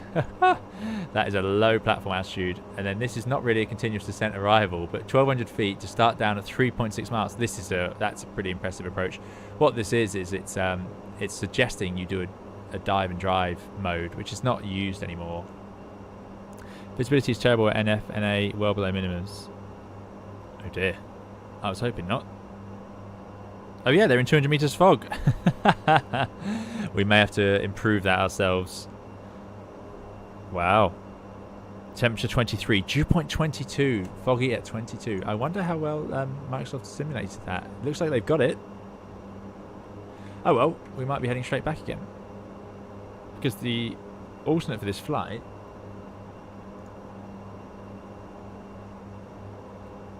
is to go straight back. Yeah, trip fuel 500 kilos, our alternate fuel is 500 kilos. So we might make this. Well, actually, you can't make an approach if the weather's below your minimum anyway, and you've got no hope of getting in because it's just not sensible. But that might be what we end up doing. We shall see. Auto-tune seems unreliable. Yeah, that's what I'm finding. Patrick says, thank you. I was very nervous before my flight, and I just want to say thanks because it was your channel that introduced me to aviation 2 years ago, and I went solo yesterday at 14. Fantastic, Patrick. Well done. And that's great to hear. I can't believe ever that people who weren't flying when they saw this channel and now fly. It's crazy. Fantastic. Brilliant. And enjoy it. Gliding something I'll have to do one day. Yeah, so weather is atrocious. That is a very good spot. I always just assume in flight sim land it's fine. I must stress, of course, in the real world, we don't ever do that. The first thing you're checking when you're flight planning is the weather at where you are and where you're going. But here we go. By the way, I want to get some lights on. Lights. Here we go. Oh. And what I just did there.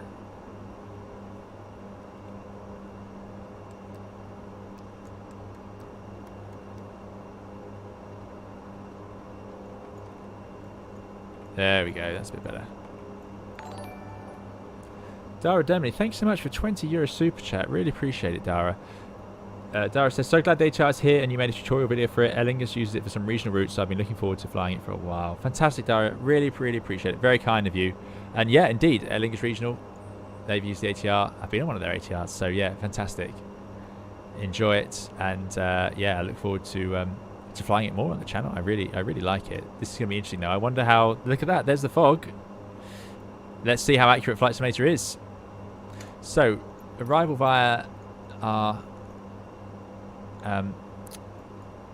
Anric point. Let me just check the expected altitude at Anric.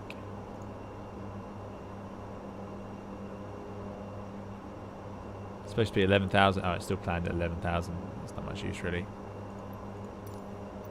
40 miles. FF is very low. In theory, we're going to fly a 10 DME arc. I've got the Berry Needle. We're at 45 miles out. We're sort of heading downwind, so we're actually coming in at sort of this angle. So we need to get ourselves to a 10-mile arc. VNev's gone beneath us. I'm just going to connect.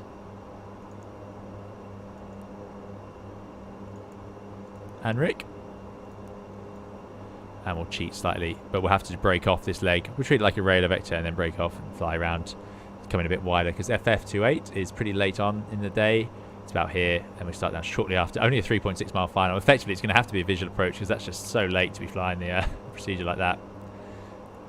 So the question is, where is the terrain beneath us here?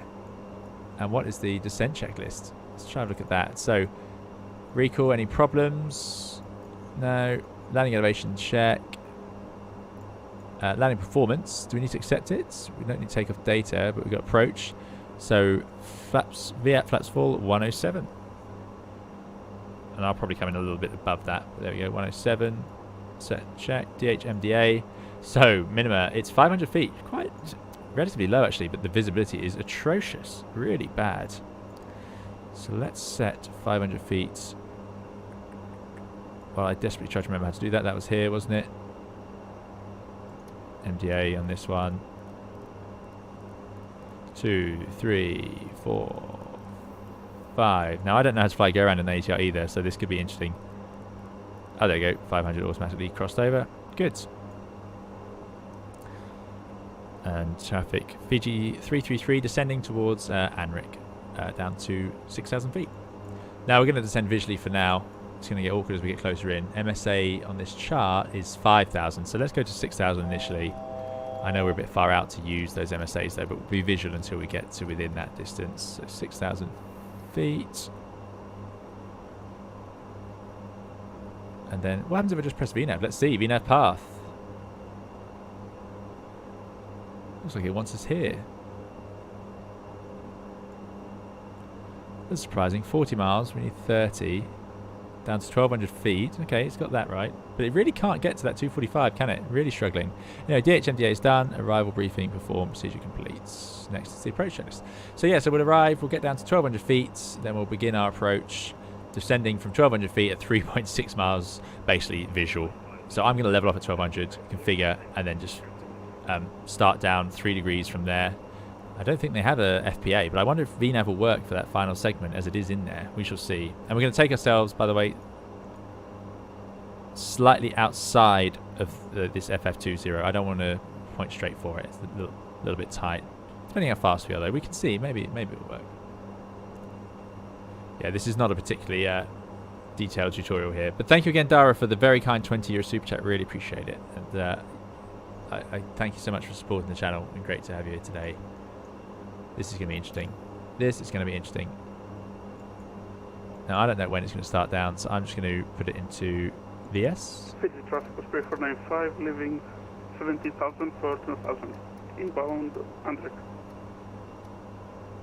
So let's bring the power back now.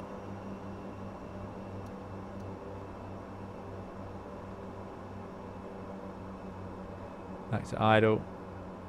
Turboprops are very good at descending in short distances, so that should be fine. No trouble descent, yeah.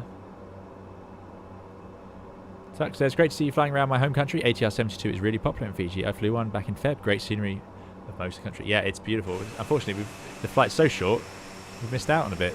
I can't believe the weather there. It was so good when I loaded up the sim. I just assumed it was fine, but it's fogged out. Early morning, you see.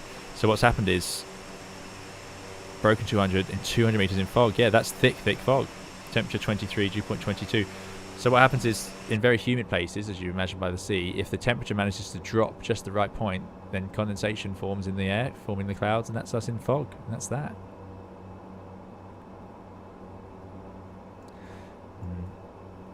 Yeah, maybe the VNAV is fine. Maybe we can give it VNAV. Seems a bit confused, though.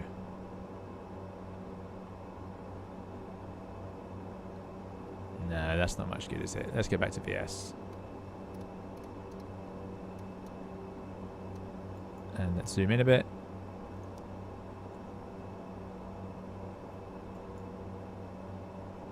.170 is a little bit slow for our descent. So 20 miles.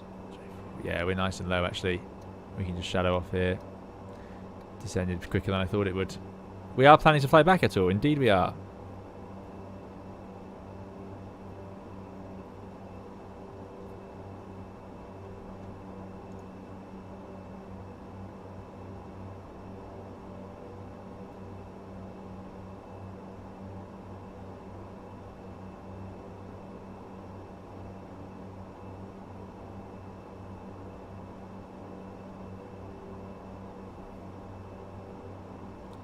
Colleague descending on top of us. Don't want to burn all our fuel. We need it to go straight back again. Here's that fog. That's just great. Just cool. Really cool.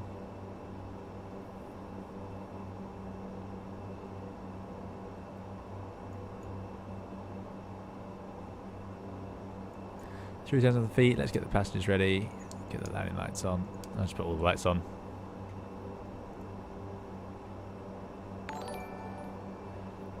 Thanks, Gormore, for the follow. Oh, sorry, my overlay is completely pointless here. Let's put it in.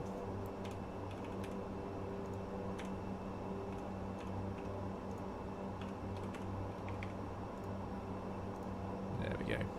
Don't know why the airplane's showing up as aircraft.ui model, sadly.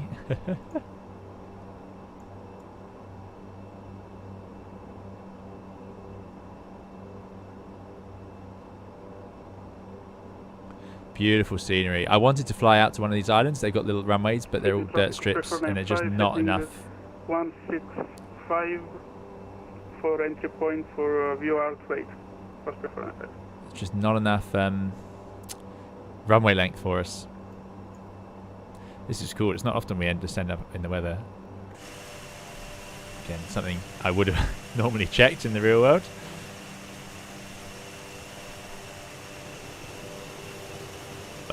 Fortunately, as you have to have an alternate, our alternate is back where we started, and it's fine there. So we might head down, take a look, see how it is.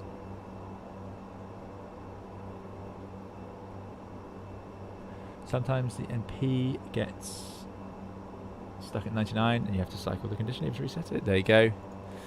It's good to know. Luckily, this looks like it's moving today for us. Shouldn't really change in the descent now. Oh yeah, that goes to takeoff on the approach. But yeah, so sitting at 81.9 for the descent seems fine. Yeah. Katie Pilot, good to see you. Thanks for coming along to the stream. I hope you're doing very well. Katie Pilot, big contributor to the flight sim community, as I'm sure many of you know.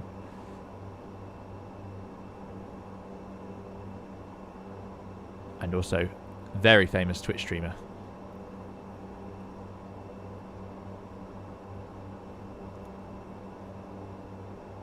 And rather excitingly, as anyone who listened to the last podcast will know, is appearing in the next episode of From Flight Level 320, the podcast, which is great news. Coming soon, more to be announced.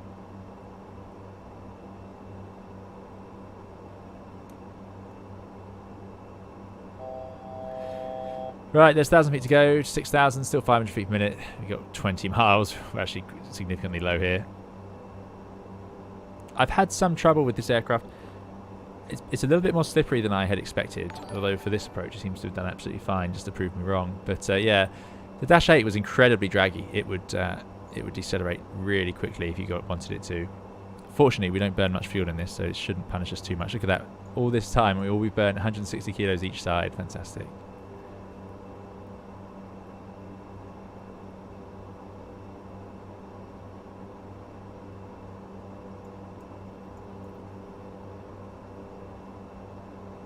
Yeah, this VNAV thing, that's a little bit disappointing. It wasn't doing that originally.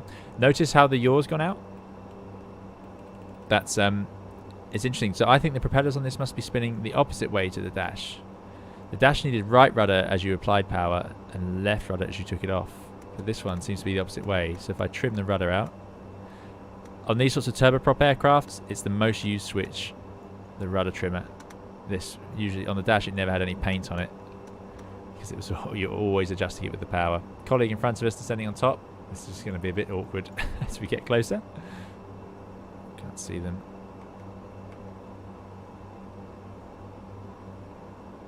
And here's that fog.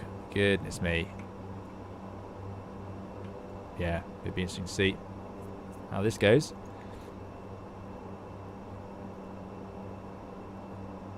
If it doesn't work, we'll climb back up and head back. That's what we can do, really.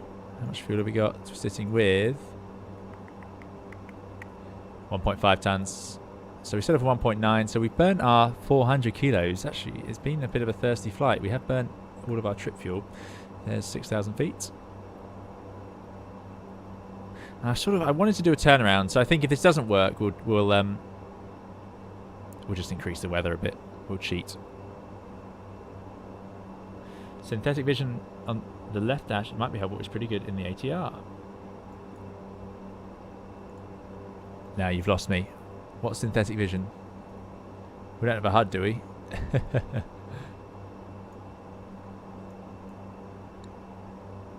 Sounds like a system I don't understand.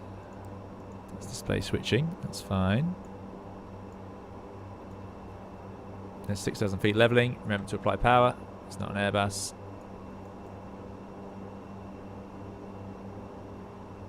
In the real world, would you have diverted by now?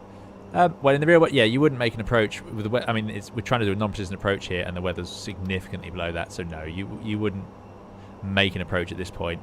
You might, if you thought it was improving, you might consider getting closer and closer and being ready in case it improved enough. The problem is, traffic was 3495, descending 5,000. I have a weather readout from aero weather, but I don't have a readout in the sim. However, it does look likely that the sim is accurate. How it's done that, I mean, to this level of detail, I don't know. Missed approach if we need it is an immediate right turn, 094, and then back around to try again. So that's what we'll do. Let's see how that. Yeah, turn right, 094, climb 3,000 feet, at mandatory 3,000 feet, right to the November Alpha VOR. So here we are, we're now cutting in like this, so let's just widen ourselves out a bit. So we'll go heading cell, and we'll turn left, sort of on a downwind leg to follow our colleague. 120 initially. Ooh.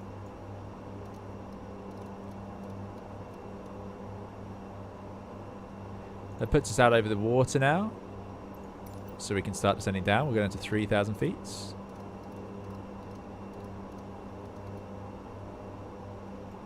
But there really is no hope here. This is not going to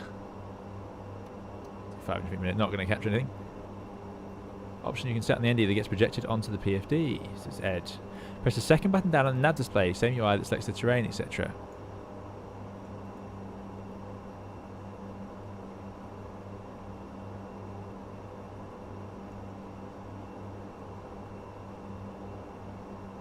Second button down on the nav display.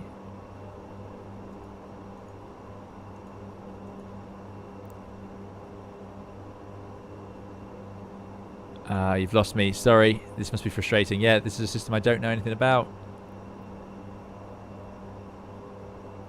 MFD display. PMD, the services option. How do I do this?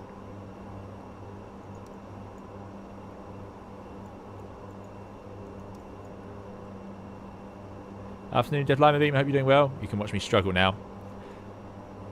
Everyone's talking about a system I don't understand. Let's bring the power back. Let's slow down now. Come back to sort of 200. Or in fact, 170 is its chosen speed. That'll be pretty handy for us. I can zoom the range in. I know how to do that.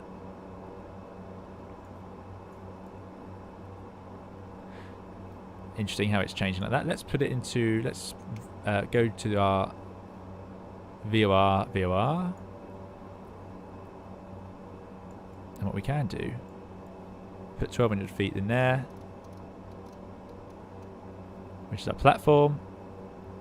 Get rid of the approach checklists. Second button down.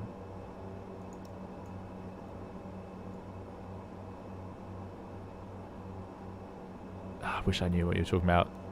Sounds like a good system. Let's bring ourselves round to intercept the VOR. Let's get some speed on there. We're a bit high here.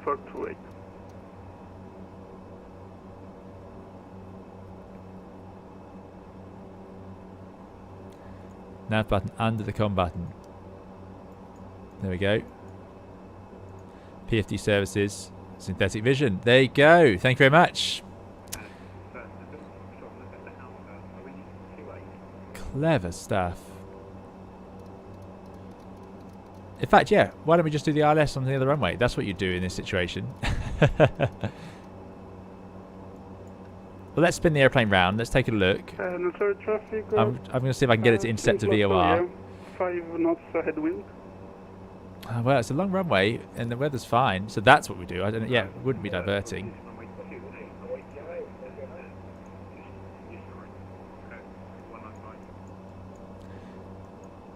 So 10 has the ILS. What's the minimum for that?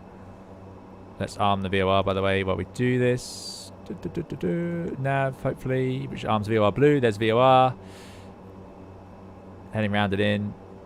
10 miles out at the moment. That's great. Look at this synthetic vision. That's really cool. Thank you for that. That's a great feature.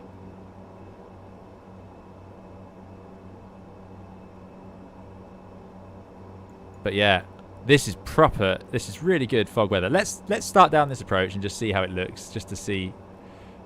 But yeah, what you would do in the real world is go around or wait and choose the approach that has the minimum you can actually fly. So let's get the speed back now. So 1,200 feet, starting down at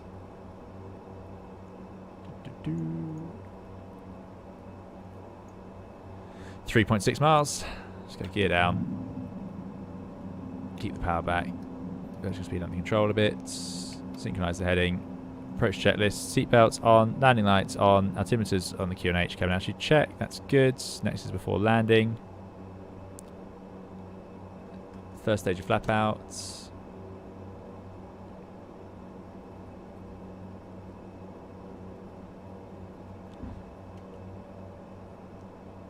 Second stage of flap out. Oh no, not that early. God, you're limited by the speeds on this one. There we go. Come back to approach speed, 5.8 miles. I mean, this is hopeless. Minimum's at 500 feet. So I'm going to put 3,000 in the window. I'm going to press Alt. Get some power on. Ooh. Oh, it's quite agricultural at this point. And at 3.6, we'll start down at 3 degrees, which would be about 600 feet per minute. Get the power on, get the power on. That's at 3.6 miles. See how this works out. But I don't think we're going to see much. So we're at 4.3. So first of all, let's just get it into vertical speed. It's in VS0. As we said, 3.6. Osprey 495 going around. Runway not in sight. Colleague in front's gone around. 3.6. 600 feet per minute. Get the power back. Down we go. 4 miles. We should be at 1,200. We've done now. 3 miles, 895. Give me a little bit high there. 700 feet per minute for a second. Now, how to go around in this, I'm imagining you bring the flaps in the stage. So let's put takeoff on the power limiter in case we need it. Yeah, 3 miles a little bit high. Next is at 1.8 at 500, which is minima. Absolutely no sighting out the window. Remember, we're making a right turn, 094 if we go around. Not sure the ILS is going to be good enough for this, frankly. Love the synthetic vision, though. This is really cool.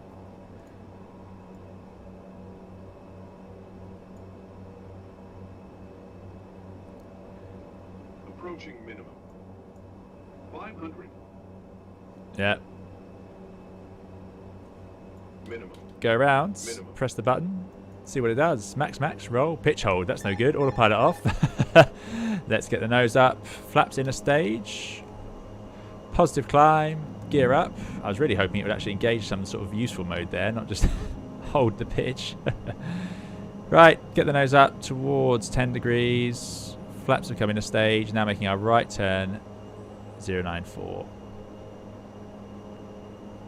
Get the 103 out the top. I've gone to ramp actually. I think we could go to notch. So let's go notch, notch. It's not over bank. It does like to continue its roll. The real aircraft would have a big yoke, so you have a little more sense of how it's pitching. My one problem with this synthetic vision is it's a little bit tough to... I don't know, it's a different sort of reference for me. I'm not used to it, so I'm trying to work out where the pitch is. It's a little bit strange for me. Oh, no, don't... Notch, notch, please. There we go. Notch, notch. Keep it climbing. Keep it climbing. We're going to 3,000 feet, remember. Heading 094 initially. Current fuel state, 1.4 tons. Still got plenty of fuel. Now, I'm not actually going to fly the full missed approach because we know what we're going to do. That's our backup plan. Up to 3,000. So let's get some automatics in now to help us out. Let's have heading, synchronize the heading bug, heading select, yes. Autopilots. It's in roll hold, so we'll go back to heading select. There we go. Now let's go to climb. We're above 1,000 feet. Interesting. I wouldn't expect the propellers to increase for that. Not convinced that go around went as properly as it should be done. Go around into the ground rhymes. Yeah, that doesn't... I'm not convinced about my methods for doing that go around. Why has it gone to... I don't think it should be at 100% NP now for climb.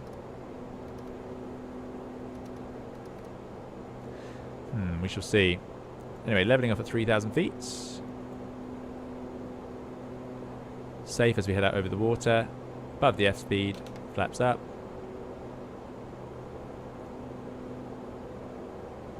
(3,000 feet). Bringing the power back a bit. Yeah, I think we've encountered that NP bug by the sounds of things. National traffic was preferred 95. It definitely shouldn't be 100. ILS 10. So that works. There we go. NP should reduce now to the climb power. Good. Right, level 3,000 feet. Only problem here is we've got our colleague over there, so let's turn slightly away from them. Set up the ILS, which would have made more sense in the first place, but it's fun to try. Right, so that can be done in here. Flight plan. Ooh, interesting. New destination. Let's try putting it in again. NFNA.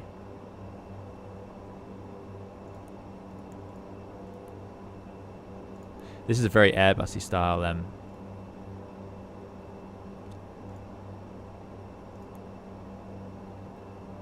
FMS in some respects.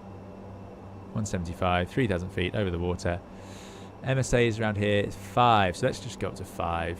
Give ourselves some breathing room here while I'm looking in this much. And we are heading out to water, which is fine. Yes. Back to notch. And we should climb. There we go. Not entirely sure my efforts here are worth it. We've lost everything. Maybe I have to go new flight plan.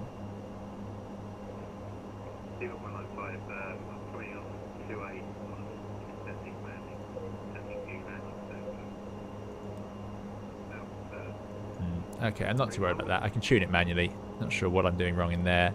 So let's tune in the ILS 1105096.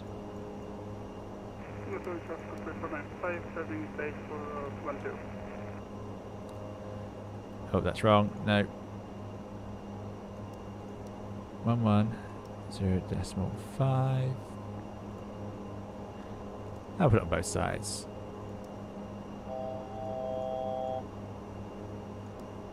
Good. Climb to 5,000.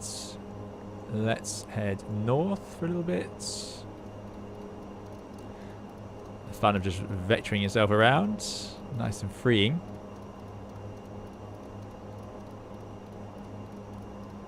Platform on the ILS, 4,000 feet outbound from the VOR.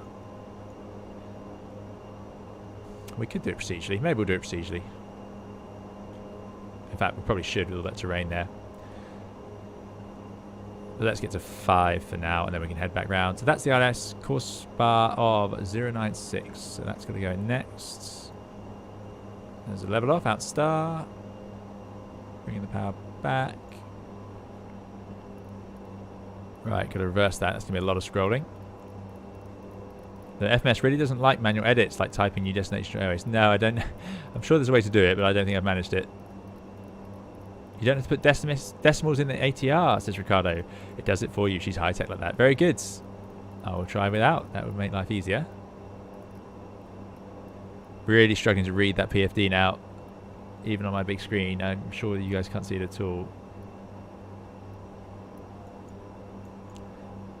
No. Right. 096 1105. There we go. Okay, let's do the same over here. Yeah, not a good demonstration of planning that. Like I say, you would have known that before you went. And if you knew the airport, you'd know it has an ILS on the other end. Usually, as well, of course, if you had air traffic control, they would be using the approach that is actually available.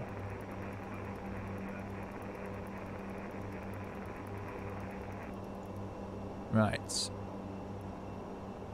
096. Good. Only problem here is we don't have a VOR available to fly procedurally on the VOR. A bit annoying. So let's put on the standby 1105. Let's try out 1105. There you go, automatic. I'm just going to put that in the active for now. No, what am I talking about? 1122, obviously. There we go. Right, that can be active. We've got the needle, 1122. Here's the ILS DME, Indian November Alpha. Platform of 3,600, quite high. We'll start down the ILS. It is a 3-degree slope. That is all good, and it has a co-located DME, which is what I would like to know. Perfect. So that is all in. We're going to fly that manually. Let's put it in the minima now. DH, a bit lower, 223. So hopefully we've got more hope of that. And that's sadly... There we go, DH.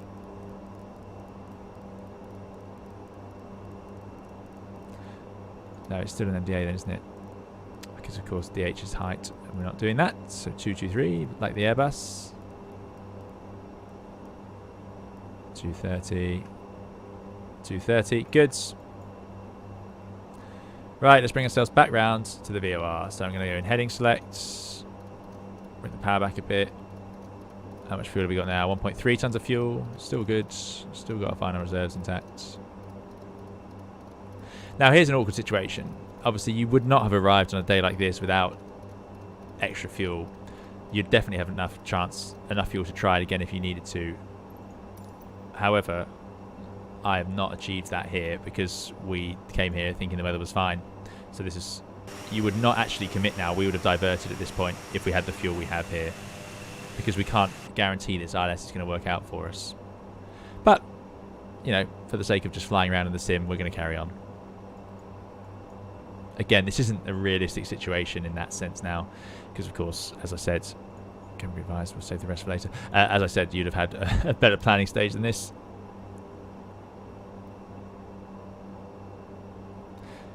Right, yeah, let's get rid of the SVS. It isn't helping us now. I much prefer that screen too, but I am a little bit old-fashioned when it comes to PFDs and so on. So now we're pointing towards our friendly VOR. It should be just in front of us. We've got nothing on the nav display, but we are 16 miles out, so we'll fly straight towards it. Then we need to leave on 294 outbound. So we're going to get to the VOR and then make a right turn. Strong right turn. Again, that's too tight. You'd actually go into the hold first, but we'll head outbound 294. In fact, what I can do is let's go left first and then bring ourselves at a shallower angle. Let's go south for a while. That'll work out. So we'll come in like this, point to the VOR, out 294, 14 miles, left turn, intercept the RS. We'll be 4,000 feet at the VOR, then descend to 3,600 feet as we leave it, and then come down the other side. Now, I might not have time to do the second flight like this, I'm afraid, because this is obviously taking up a bit more time, but suitably fun amount of flying, hopefully. What else do we need to think about? So, talked about the weather, talked about our alternates, or how we should have done it. We're in climb mode on the power, that's good. We're going to run this checklist later. The gear is up, flaps are at 0, and we're on the QNH. You would run your sort of after takeoff checklist and then your approach checklist again, basically, is what you'd do. I wonder if we can do that here. What if I just rattle through that? If I go to normal procedures, approach. So seatbelts on, landing lights on, altimeter's set and checked. Cabin attitude check, that's done. Before landing is next, so let's have it ready. Good.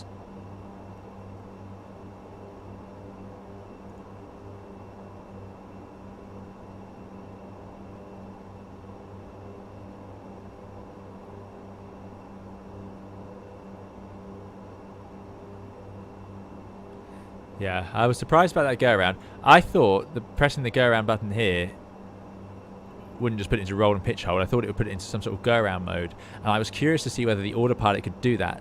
The dash it certainly could not, but I was sort of thinking that the Airbus nature of this aircraft, maybe it could do it, but no.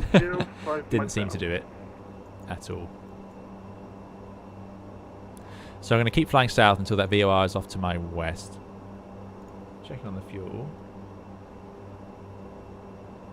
Final reserve fuel 424, alternate fuel 500.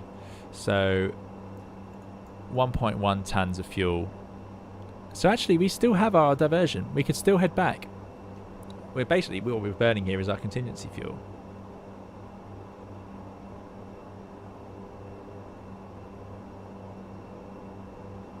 It's because I took 200 extra actually in the end, which was in my head 200 extra was nothing, but actually 200 is another 15 minutes extra. So that is giving us our second approach here. So we do still have the option to go, which is good news. Right, VOR is coming up on the right, so let's swing round to point towards it now. I'm not going to bother retuning the course. Again, in real life, I would set the course bar for my outbounds from the VOR, and that would just save the workload. But it's too much work. I would have to scroll this all the way around again, so I'm just going to fly it off the needle. It's always good practice. I'm so sorry to Blary Official. Let me just rerun that one. Blary has very kindly super chatted £5. Blary says, I'm in a full-size A320 sim in a couple of weeks. Any suggestions on fun stuff to try apart from the usual traffic circuit work? Good luck landing. Thanks, Blary. So yeah, brilliant fun. Enjoy your time in the sim. I'm so sorry I missed your message. There's a lot going on there. Things to do in the sim. Yeah, get some just all manual flying that you can do. You could do some circuits where you get your most chance at takeoffs and landings. And what else would I recommend doing? You could pick an airport that you want to fly an approach into. You could try some high altitude stuff, see how it feels to fly the aircraft up at 36,000 feet. Although that's a little bit slower pace than flying around nice and low. Okay, traffic ahead's getting into 10. That's good news. That's very good news. So we are now 6 miles out from the VOR, so we know the VOR is just about here. Let's bring this, well, leave it at 200 knots. Is there a speed limit on the chart?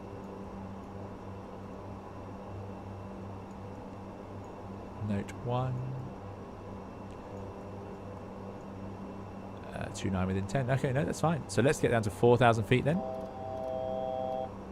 Yes. There we go. But yeah, no, it depends if there's any airport you want to land in. Like, take an airport you want to go and land in. Maybe something short. You could go to Gibraltar, do a short runway landing. That's quite fun if you use maximum manual braking. So you land, get the nose wheel down, get on the brakes with both pedals at full power, max reverse. That's good with fun. Things like that could be a good idea. All right, let's point right for the VOR. And remember, we're going outbound 096. Sorry.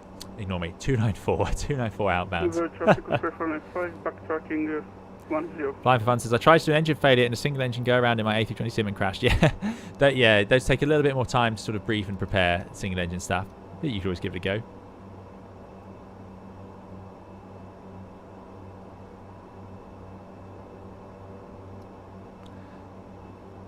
So we're pointing straight for the VOR, outbound 294, which is pretty much what we're on, 272829. This is working out nicely. And you can see here, actually, we're almost on our outbound course. Wind is slightly from the left, so that should work out. Bit of a tailwind on final, no trouble there. 4,000 feet, 200 knots, working out. Nazwycz traffic was 495, runway vacated. Thanks, and traffic's Fiji 333. We're now in the overhead beacon outbound for the ILS runway 10. So you call beacon outbound saying I'm starting this procedure, so anyone else coming behind me needs to sit in the hold and wait. Now we need to go slightly right, and we need to get that tail over to 294. It's ever so slightly left of that for now. They'd be very sensitive at this stage in the process because we're so close in now. Start bringing the speed back towards 170.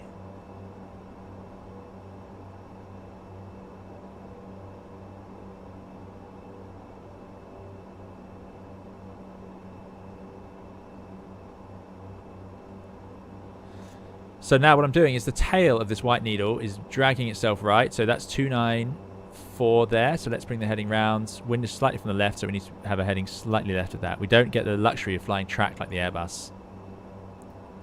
Oh, so now we're at 296, which is good enough for what we need to do. We only need to be within 5 degrees really, but there we go. Luckily, I think that diamond is our track, so we can actually adjust that as we need to. So I want to drag it slightly left there. So we're outbound on the beacon. That means we need to descend to 3,600 feet, only 400 feet. Why does it suddenly dive down like that? Very strange. Let's do 500 feet per minute. That'd be plenty, thank you. 400s. There we go. You can see us there. Tracking 295 for the moment, but I know we're pulling that net tail left. I have a video on tracking needles if you'd like to do it. It's quite a challenge. It's good fun.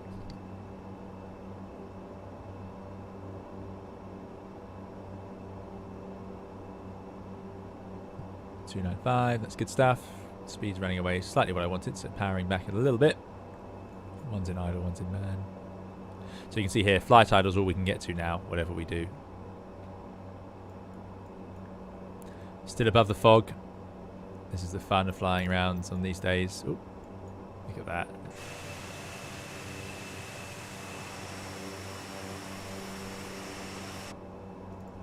All good though, still got our fuel. We need 1.1 tons, so 160 kilos should see us through. But if we go around from this, we will be diverting straight back to where we came from.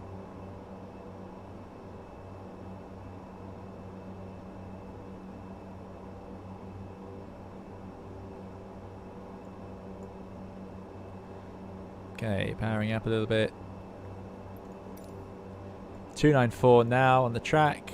Don't want to get too obsessed with it, but we'll just bring the heading bug round to keep our track on 294. Got to keep updating it for the wind. On the Airbus, you wouldn't have to.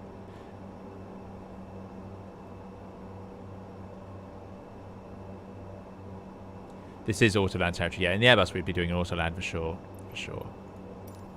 Shame, really, because it's beautiful scenery under here, I'm sure. It's sort of the point of the video, of the stream, of coming here.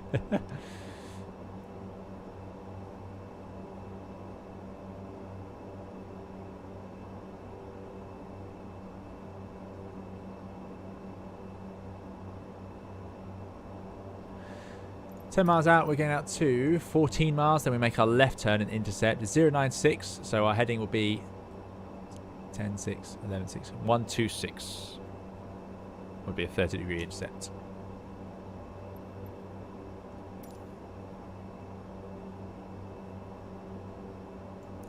Getting nice and close to these hills, hence we need to follow this procedure pretty accurately. Let's check the QNH is about right. Yep, good. So 14.0, we make our left turn, and then I need to swap over the frequency. Very important, or this will all unravel very quickly. 1 mile to go to the turn. Remember, in the turn, level flight, we'll need to add a bit of power. Oh, I see. So although it's gone to I don't know what it's doing. It's in VS mode, but it says outsail 3.6. I mean, it's in the right place, but it should be staying at 3.6, so I'm just going to press out. Not sure about that. Won't get too distracted now. It has leveled in the right place.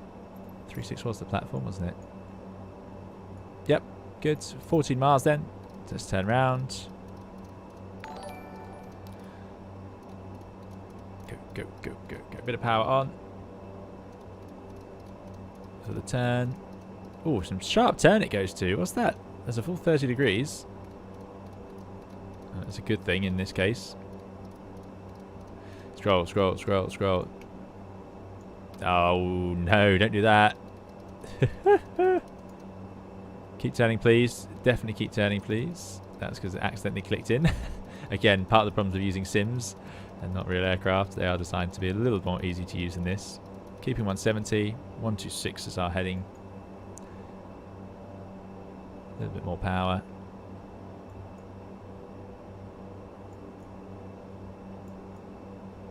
Still 1240 kilos, so that's good news. Rolling out on the intercept heading, swapping the frequency over to the ILS 1105. There's our course bar, there's our glide slope. Let's press approach. Lock and glide slope are now blue, very Airbus-y. And by the way, these arrows, these first lines are very Airbus-y as well for the flat limiting speed.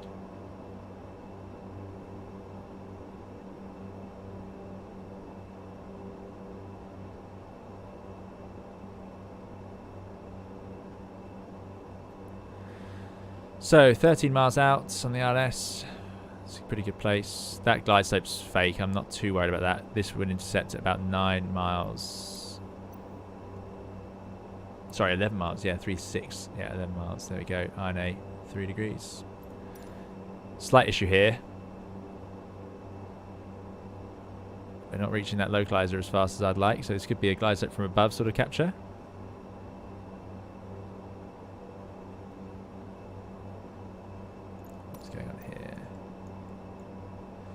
Yeah, we're a bit slow for this, so that would have been coded normally if we'd managed to code it in. Problem we've got here is we're cutting in a bit later, so we're going to have to do a bit of a dive and drive. Oh, there we go. No, lock glide slope. It did manage. It's going to be an aggressive intercept, but there it is. Bringing the power right back now as it dives down. And there we go. Pretty rough establishing, but we are established on the ILS. Let's see how the visuals outside go.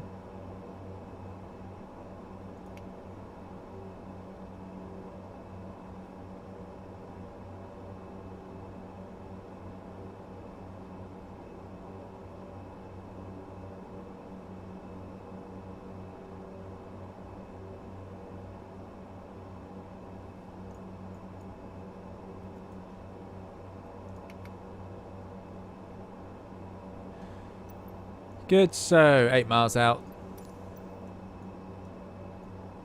Down the ILS we go. Going altitude for this one. 4,000 feet. Let's put that in the window. Oh.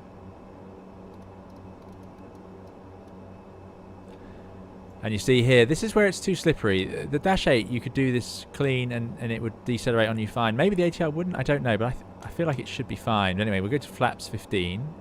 See if that helps us. Let's put takeoff on the power management. Ready for a go around if we need it. Not that that was much help earlier.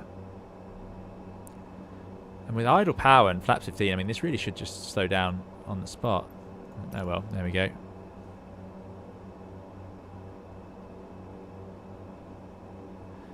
Thanks, George.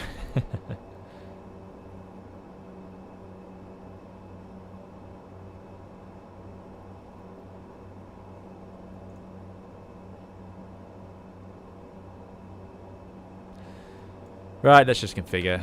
Get out. And now we need to get below the next flat marker before we can put the rest of the flaps out. Get back to our VAP. Anyway, camera crew have been advised. Landing gear. Oh, not quite. Get down. Come on. Order them, please. 3 greens. There we go. Flaps are in full. Power management is in takeoff. TLU low speed is active in case of an engine failure. That's why. Icing we don't need. Exterior lights are on. Before landing procedure complete. Good. Let's get some torque on now. Into the gloom we go. Or continue, I suppose.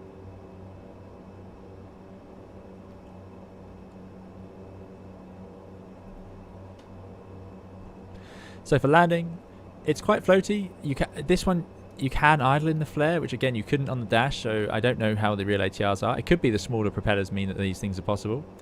And then it's main gear down, get the engines back into ground idle, and then I won't go into reverse until the nose wheel's down. Otherwise it pitches up, which is true on the Dash 8 as well. You've got those propellers high up on the wing, and they'll drag the nose back up into the air if you put them into reverse at the wrong point, which would make sense. A bit like spoilers on the wing.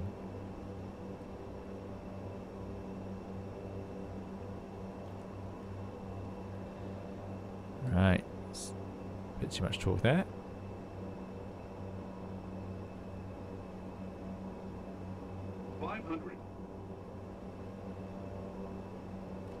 A little bit fast, but we are essentially stable.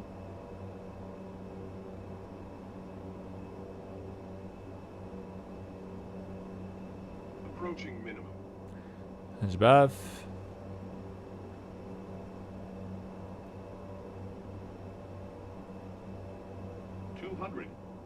Minimum.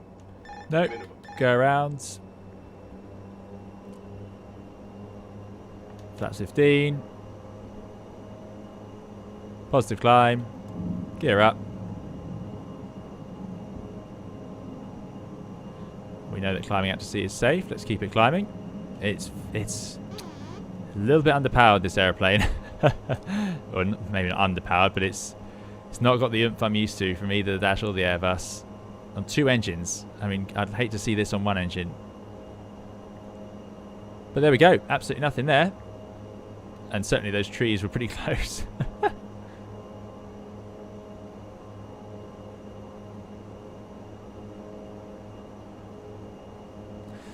So above 1,000 feet, let's get some useful modes in. I'm going to synchronize landing bug and go heading, climbing out to sea. Heading, selecting pitch hold. I'm going to go IS and autopilot.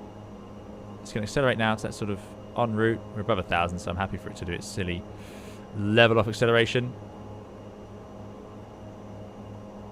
Set climb power. That's locking itself in. I also don't know why it's locking at 140. I wanted it to go to 170. There we go. Flap 0, 170. Right, we've got a bit of a problem here.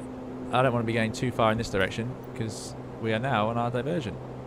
In theory, we go back round to the overhead. Let's make our turn north. Initially, northeast out to sea, but sort of starting to head our way back. So gear is up, flaps are at 0.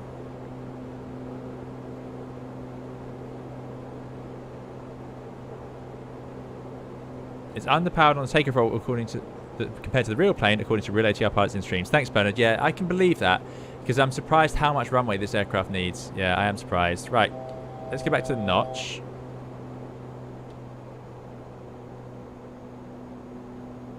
A little bit fiddly. There we go. Let's come up to 5,000. In fact, let's just go straight up to 11. We know that was, well, it'd be 12 this way, wouldn't it? Oh, we'll do 10. Keep it on QNH. 10,000 feet. Don't want to make a left turn until we know we're above that terrain. Now we're going to have fun here because the routing we used to go back needs me to be able to enter in waypoints, which we can't do anymore because we seem to have lost this. So we'll work that out in a moment. Yeah, let's keep climbing first. Let's get these engines in the right place. That bug, there we go. NP is coming back. Up to 10,000 feet. And we can get to normal procedures after takeoff. If after takeoff, 2 engines. Yep. Landing gear up. Flaps 0. Power management climb. Engine bleed on. Taxi takeoff lights off. Altimeter set and checked, staying on the QNH. That's complete. Good. Okay. Right, above 5,000 feet. We can go north now safely.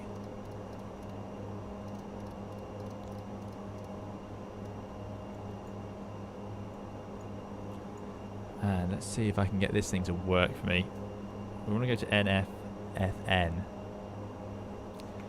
Parking brake's right in the way. There we go. N. F.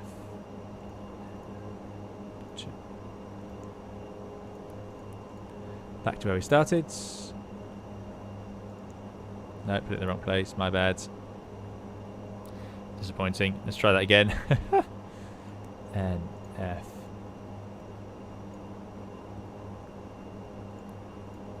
NA to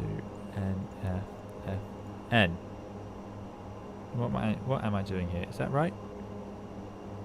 Yeah, that's what we've got. It's just not found. Okay. Good.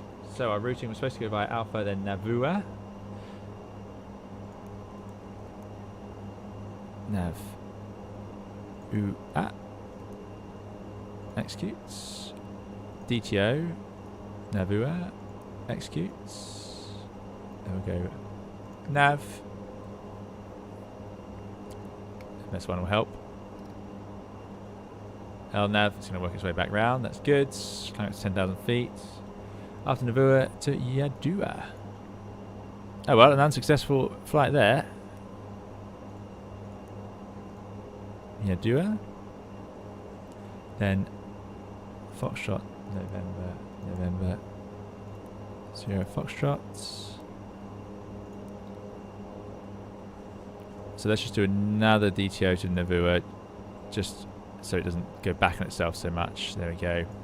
To increase the range so I can see what we're doing. I'm hoping it'll be pretty much a straight line. Yeah, it's not bad.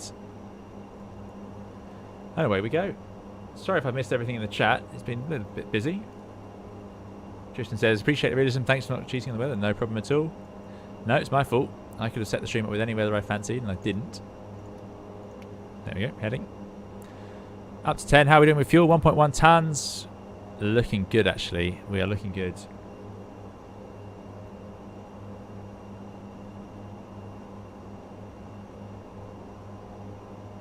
Espen says, how do you like the new plane? I really like it. I do really like it.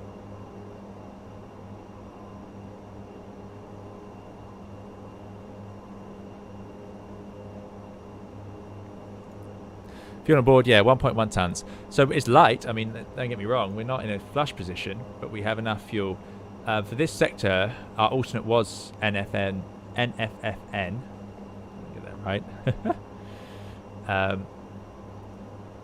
Yeah, that was the alternate. It reckons 432 kilos, 430 kilos to get there. Sorry, 472 kilos to get there, 38 minutes, so slightly longer route back. So that's good. We need to land with 424 kilos. So if we burn 500, we'll land with 600 kilos. So I mean, we're well ahead on the fuel. So we're actually pretty good. We got 15 minutes spare even before we get to final reserve. So there you go. So 2 approaches. No luck. Let's leave. No point hanging around. You don't make more than 2 approaches unless you've got a really good reason. Unless you've got some strong suspicion things are about to improve. 495 entering runway 410. Our colleagues flying back with us. Excellent. So let's go back to where we were. What have we got approach-wise? So we were on northerlies in NFFN. I'm really struggling with these codes. Brilliant. It's taken me a lot of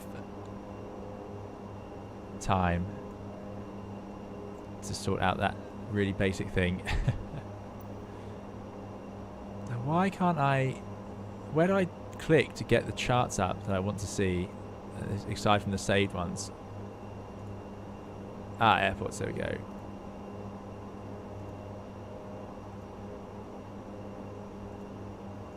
Well, that's the most likely, followed by that.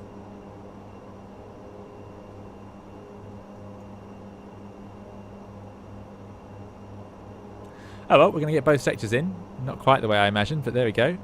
Leveling off then, let's go to cruise power. It's sticking with 170, which is probably quite an efficient speed, so maybe it's doing that as a result of the diversion, I don't know. There we go, out 10,000. We'll leave everything on as it is. Leave everyone strapped in. Just want to sip the fuel on the way home.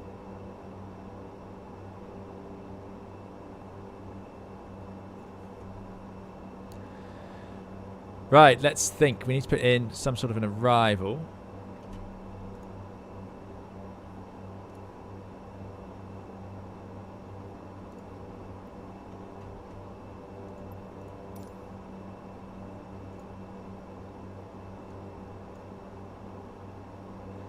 These all sort of go to Motkey, but I don't think Motkey links us up very well with our approach. So I'm a little bit surprised about that.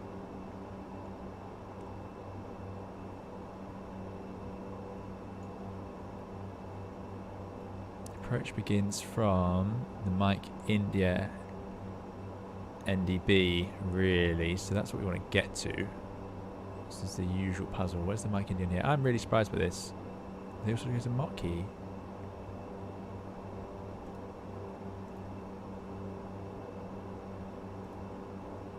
So we're not going to bother with that. Let's put in the Mike. Let's just go to the RS plate. You don't have to, depending on how the airport works. Maybe they don't particularly use those. I don't know. So, Mike India. This is all stuff that air traffic will coordinate this with you as you go, and they would also, you would have told them, I will be diverting if we don't land on this approach. So they can sort of start squaring this stuff up with the next controller that you need. It's not got the RS in here either. Arrival to NFFN. Oh well. We're going to the Mike India. That'll be fine, and then we'll do the rest ourselves. So let's do what we were doing earlier. Let's departing 10 in the Alpha departure.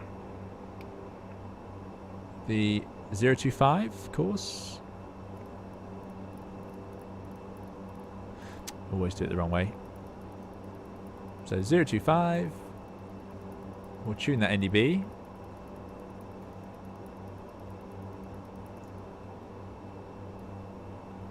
Zero 25.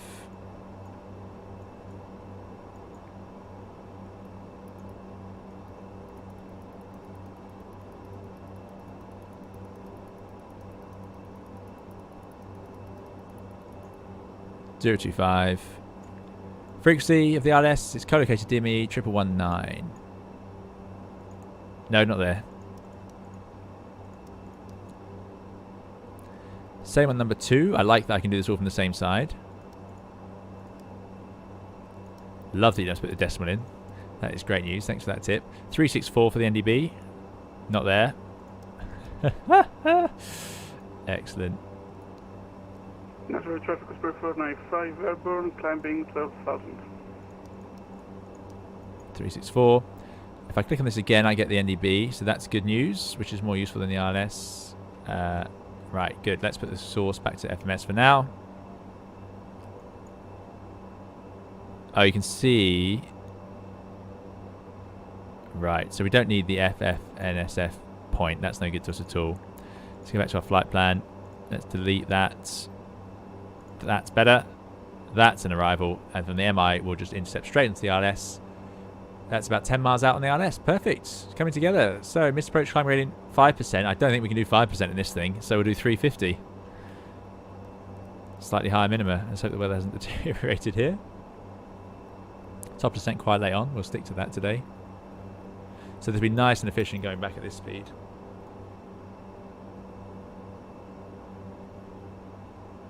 The analyst says it's always the wrong week to quit smoking. And it's always the right week to quit smoking. Ricardo says, sometimes my second sector is okay, sometimes it's buggy, so to avoid wasting my time, I restart every time. There you go, fair enough.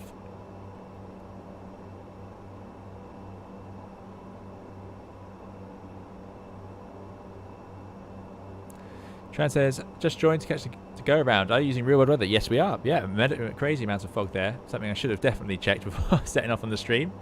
I just thought the island's clear. Yeah. Fog's one of those super localized things, so.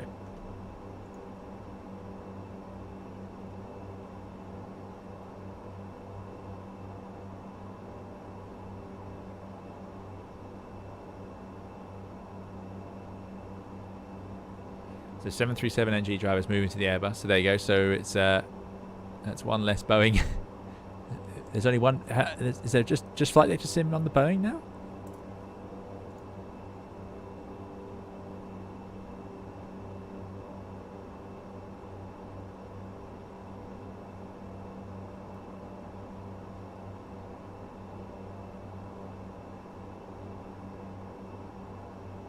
We're not using a Star Lazarus, but we are going to fly the ILS onto runway 02, where we departed from. 40 miles away to the airfield. That's all looking good. We can actually accelerate a little bit now.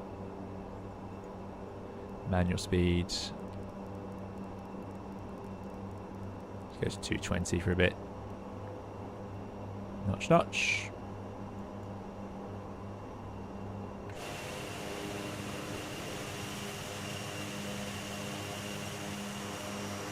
Yep, there's the fog. Well, how good that on such a short route, the localized weather effects of Microsoft Flight Simulator, or the real world weather, are that accurate. I mean, I'm really impressed. You got to remember the let's see, yeah, 200 meters in fog and broken 200 is what they have in Suva, and that's what it was showing, just fogged out. 200 is bad. RVRs might be a bit higher than that, but even so, probably below Cat 1, which is all we could do there. So yeah, it's likely you couldn't have got in. I'm always impressed with the weather engine in this sim. Always, it's remarkably good, and that really did give the right feel of what that would look like. Brilliant. Shame we weren't doing an Airbus, because I might have known what I was doing. But there we go.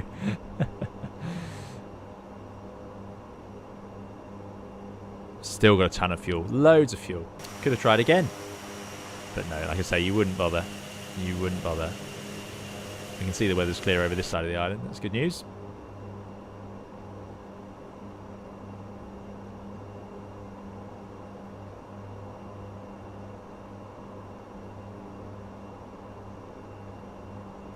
Bernard said, last stream, Flight Sim Sim said Airbus in reply to what would you like to fly in real life? Boeing's going, there's no... Did Flight Sim really say that?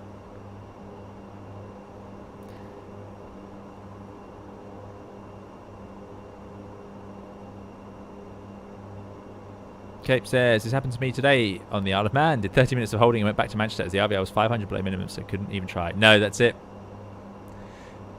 The only thing is here, my excuse for the fact we tried the approach was that we heard a pilot in front get in and we didn't have an RVR reading to say no. However, the Met was so bad, 200 meters, I don't think you could actually convert that, so you wouldn't be allowed to try anyway. You'd need an RVR reading. So yeah, frankly, the reality here is this flight wouldn't have set off with the weather as it was where we were. There was just no way to get in. That's the truth.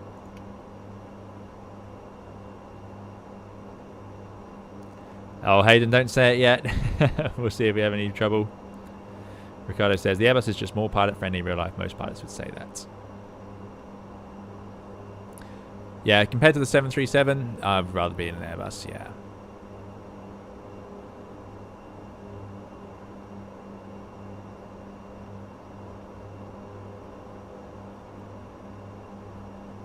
I cannot believe the power of this airplane. Oh no, that doesn't help. Let's get it actually up to notch. Gotta give it a fair chance. Oh, I need to adjust my click spots, my spots a bit for that. There we go. Notch, notch. There we go. Right, so take 3. We are going to descend down, arrive at the NDB, the Momi NDB, at 3,000 feet. Intercept the ILS down to minimum of 350. 3-degree ILS, and hopefully that'll works out and we land on this lovely 3,100 meter runway. That's the plan.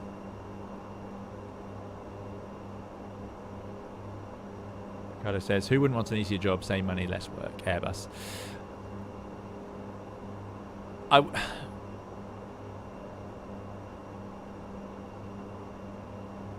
Funnily enough, I wouldn't categorize it like that.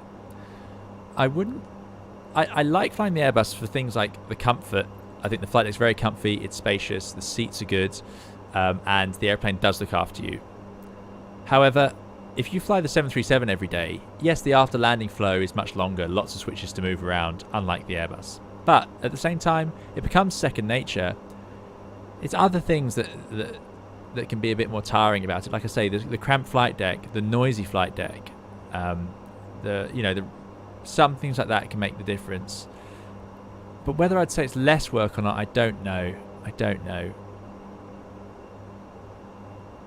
Because most of what tires you out on a day at work, it's not really button pressing. It's management of the day. Like today, what would be tiring about what we've done? Well, it's not the fact I've had to turn on, I don't know, the landing lights and the engine anti-ice, whereas on some airplanes it would be automatic, for example. On lots of long-haul Boeings, the anti-ice systems are automatic. But that stuff's sort of by the by. It doesn't take much capacity out of your mind. It's what's been tiring today has been, the working out non-precision approaches, going around from them, trying to bring the airplane back out to sea, going back in, flying another approach, going around. These are tiring things to do because it's a lot of mental workload, I suppose. Also, I don't know this airplane at all, is my continued excuse. So I'm just winging it as usual.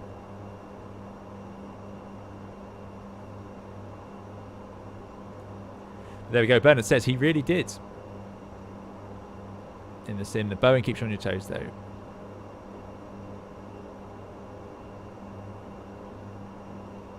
David said, I'm about to book a domestic short flight to Melbourne, but thinking about spending an extra $100 for an Airbus. Fair enough. Bernard says, the short video of compilation of flight deck to sim going ooh and ah when flying the Phoenix is very entertaining. I'm Airbusing. What a machine. There we go. Oh, I'll have to have a look at that. Very good. Well, I would agree.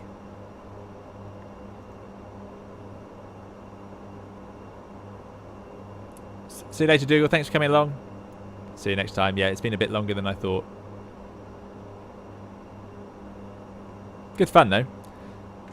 Some days this happens. But like I say, in real life, if you're watching this thinking, does that happen in real life? No. Several things. You wouldn't have tried that VOR approach. We were just doing it to test out that amazing short final approach from 3 miles. You also, I don't think, would have set off. That fog was so set in. Not even close. And then you may not have flown that. You wouldn't have flown the ILS approach either, actually, because it was so far below the minimums you couldn't have flown down. The RVRs were too low. So frankly, none of this would have happened. So you wouldn't have even gone. That's my excuse for doing it, because it'd be a pretty boring stream if we just did what would have actually happened, which is quite likely. You'd sit on the ground in the airport, maybe go upstairs and get a cup of coffee in the terminal, wait, check the weather, wait a bit more, and just keep checking until it starts to go the right way, and then you could set off. See you next time, Dougal. But yeah, again, not very interesting stream.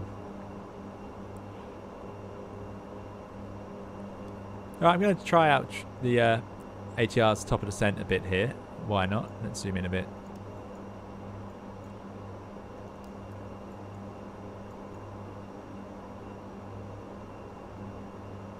(10, 20, 30 miles is all we need, and we could probably descend a bit faster than that. I think that should work out, frankly.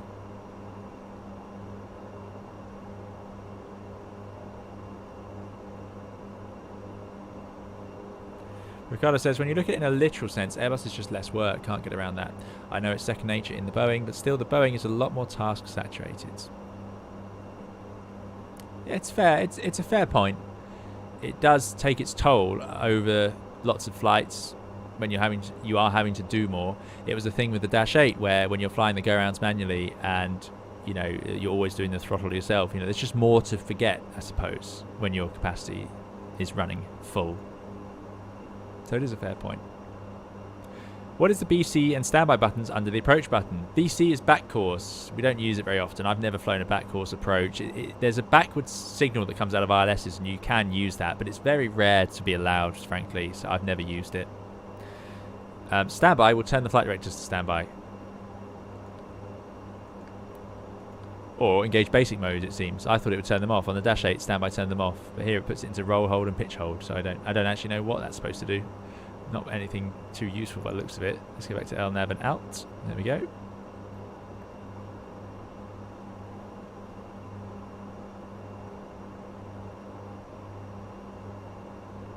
MSGN says coffee with you would be a bit more like the podcast. Yeah, indeed. Yeah, we could have done that. We could have sat on the grounds and then we could have just launched into a podcast. Yeah, says you get a table to eat on the Airbus. Well, yes, that is a fantastic feature, no doubt about it.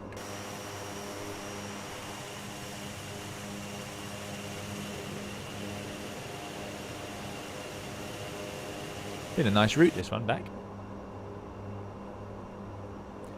Maybe GA might use the back course every now and then. Indeed, yeah, but commercially it's not often. Very rare these days.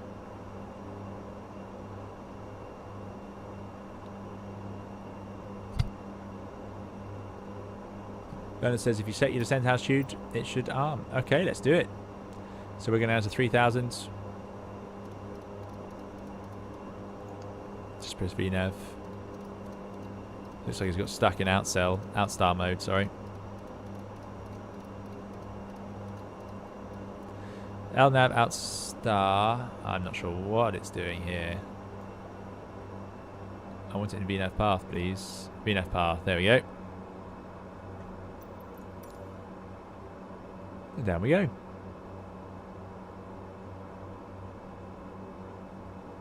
That serious pilot says, listen to you lot. Try doing a single engine NDB approach in a Seneca 2. That's a workload. Yeah, that is a workload. Let's go to auto speeds. 170.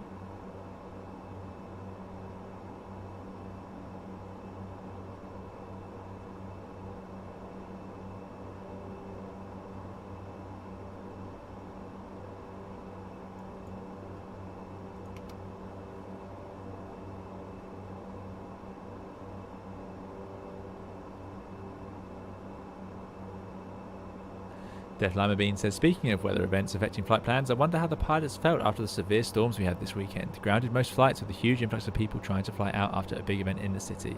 Oh, frustrating. Yeah.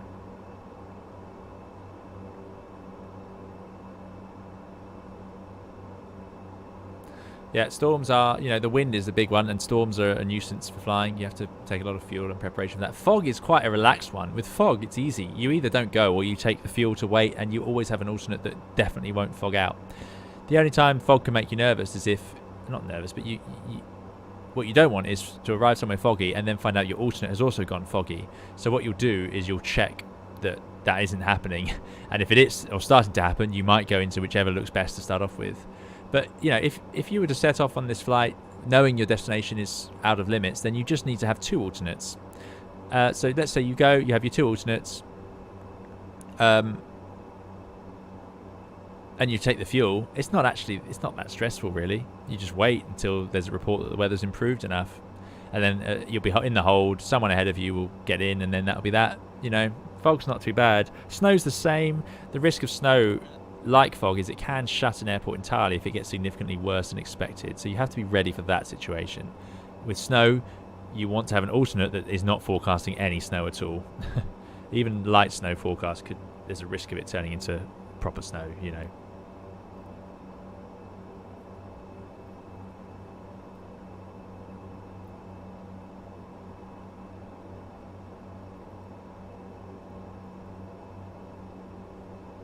Bernard says it's stuck because the cruise altitude bugs if you use B to secure an H. Does it now? Okay, interesting. Interesting.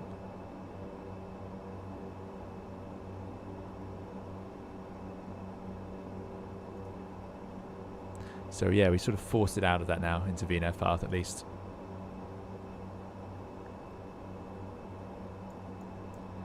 Ah, it's good to be back. Good to be back. Didn't really get a chance for our lovely drone shots. Squeeze one in here.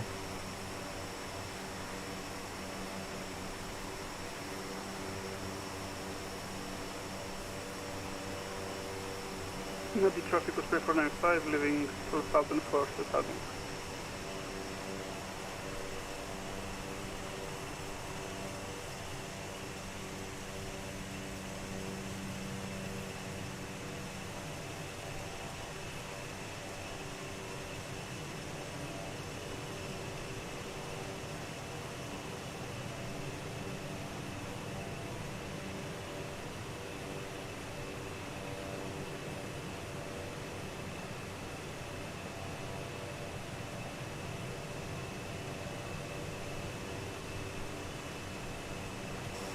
Love it. Love it, love it, love it. Right, let's start swapping things over. So, heading bug synchronized, heading select. Let's go to ILS. We've got ILS on that side. We're pointing straight for the NDB. And we've got the DME 13 miles out. Now, why is that in green? That suggests it's not a DME. Interesting. 13.1 on there. That's a bit more likely.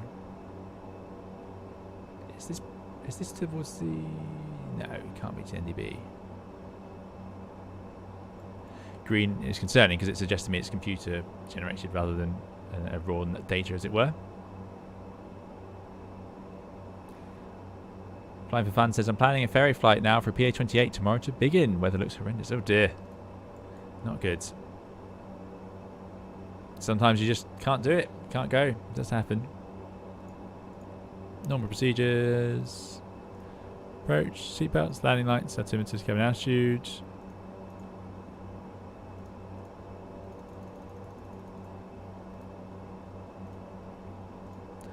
For landing.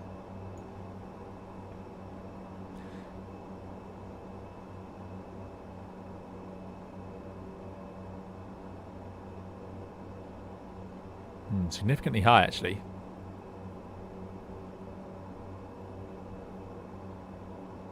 Surprised it's in VNAV path still, considering. I'm going to go to IS and just let it dive down. Let's get the first stage of flap out. And let's start heading around for our intercepts. Give a bit of a glide up from above, we shall see. Ah, that's not ideal, actually. Let's go to VS, because the IS is automatically reduced on us. We want to actually get down. And let's arm the approach. Lock glide slope blue. Gear down, because it's just not... This is what I mean. I'm really surprised. I think it would be more draggy, the real aircraft.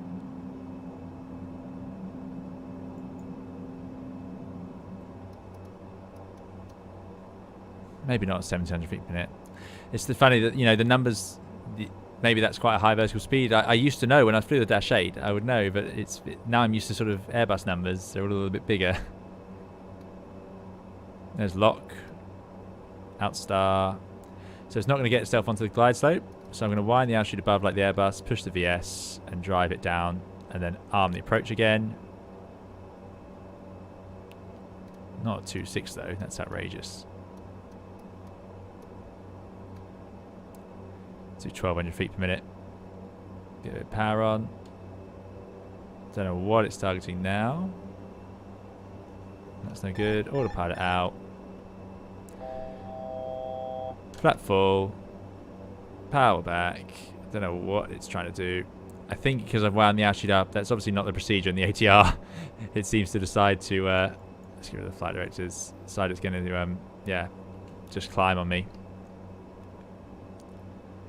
So power back. Let's see if we can keep it relatively stable as we descend down onto that glide slope. We are basically on a visual approach. We're far enough out to sort of do a glide slope from above. I won't bother with that checklist in the middle now because that's obviously going to be a bit of a nuisance. But we have the gear down. We're at landing flap. Okay, 10, 11, 12. 1200 feet per minute should capture it. Let's get ourselves back over.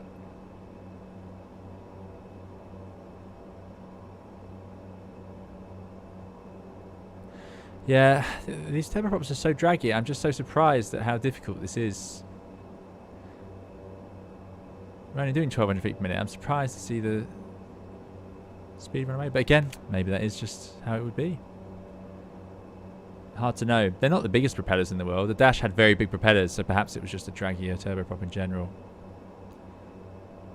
Right, there we go. Back on the 3 degrees. Glide slope mode activated, but it's a bit late now. Try and get this trimmed out. It's very sensitive on the pitch, something I have noticed. Torque of 22, let's try that to start with. So, cabin crew advised, gear down 3 greens, flaps are landing flap. Power management needs to go to takeoff in case we go around. That ups the NP, which makes sense. On the Dash you could set that to be low for landing, which was nice.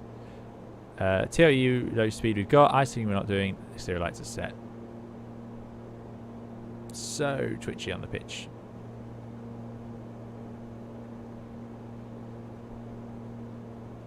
Not traffic was 495, 10 miles for 02. Our colleague following us in.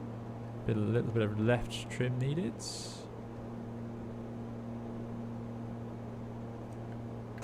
There we go. Lovely day for a flight. Same technique for landing. I'm going to try not going to reverse until the nose wheel's down. Beautiful country this. I'd love to come. Fiji is on my list. It's one of those ones ever since the Truman Show. 500. Truman inspires you to want to go to Fiji. Approaching minimum.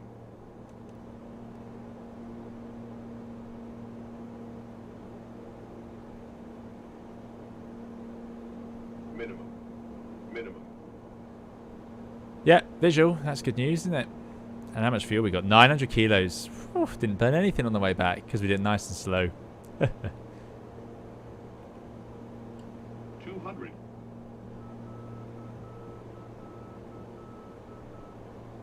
So twitchy though on the pitch. It's really 100. quite extreme. 50. 40. 30. 20. Idle. 10.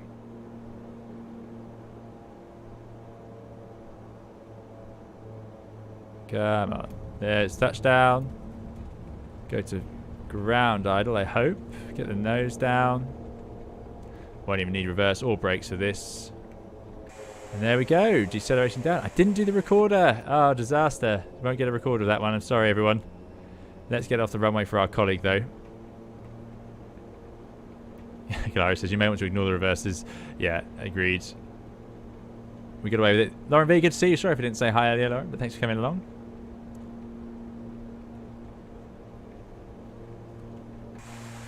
Our poor colleague behind. You can see them just out there.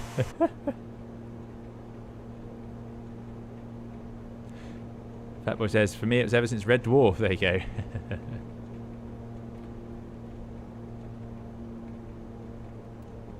Yeah, no recorder. Sorry. Got lost in all the diversions and excitement.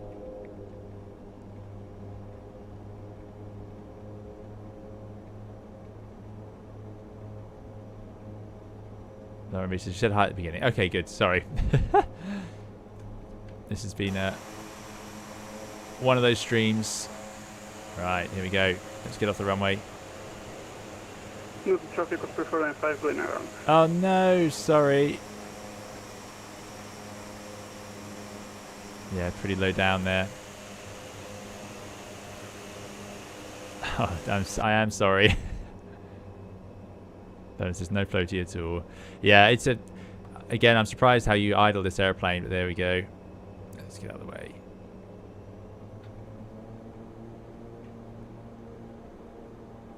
Traffic, Fiji 333, runway vacated. Apologies. Right, we're vacated. At least we can clean up like normal. Get the gas lock on.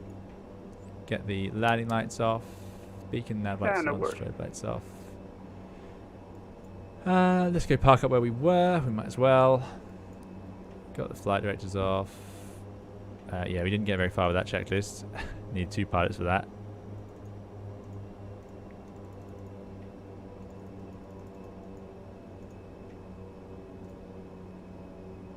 South landing, radar, standby. We didn't use it. Flight controls locked. Flaps 0. Trims, 3 axes resets. Landing strobe lights. Anti-ice. Probe heating, that can go off. Let's do off the heating and windshields. TRU off. This is very strange why we're turning the TRU on and off. But there we go, off. Obviously don't need it.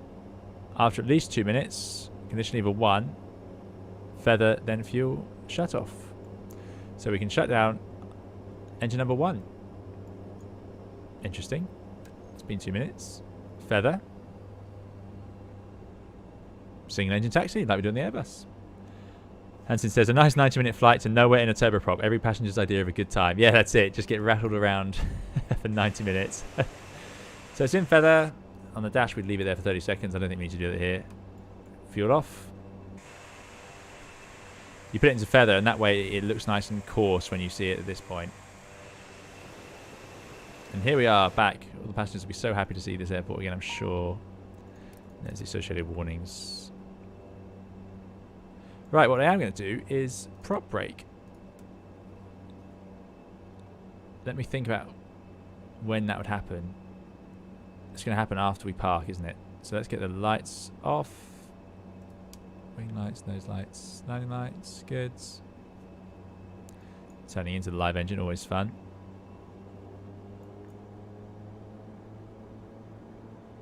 Go on, you can do it. You can do it.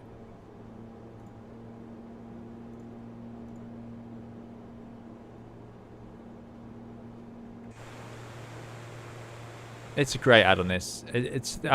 We found a few more glitches I think today, but I'm certain a lot of it is just my incorrect usage of the aeroplane. Ooh, that wasn't bad for the nose gear. But very pretty plane. I like it a lot. Right, on stands. Let's set the brake. Right, now let's see if we can work this out. Prop brake goes on. Guarded. Doesn't say ready. I think that's because we don't have any AC. Because we're going to lose AC at this point, aren't we?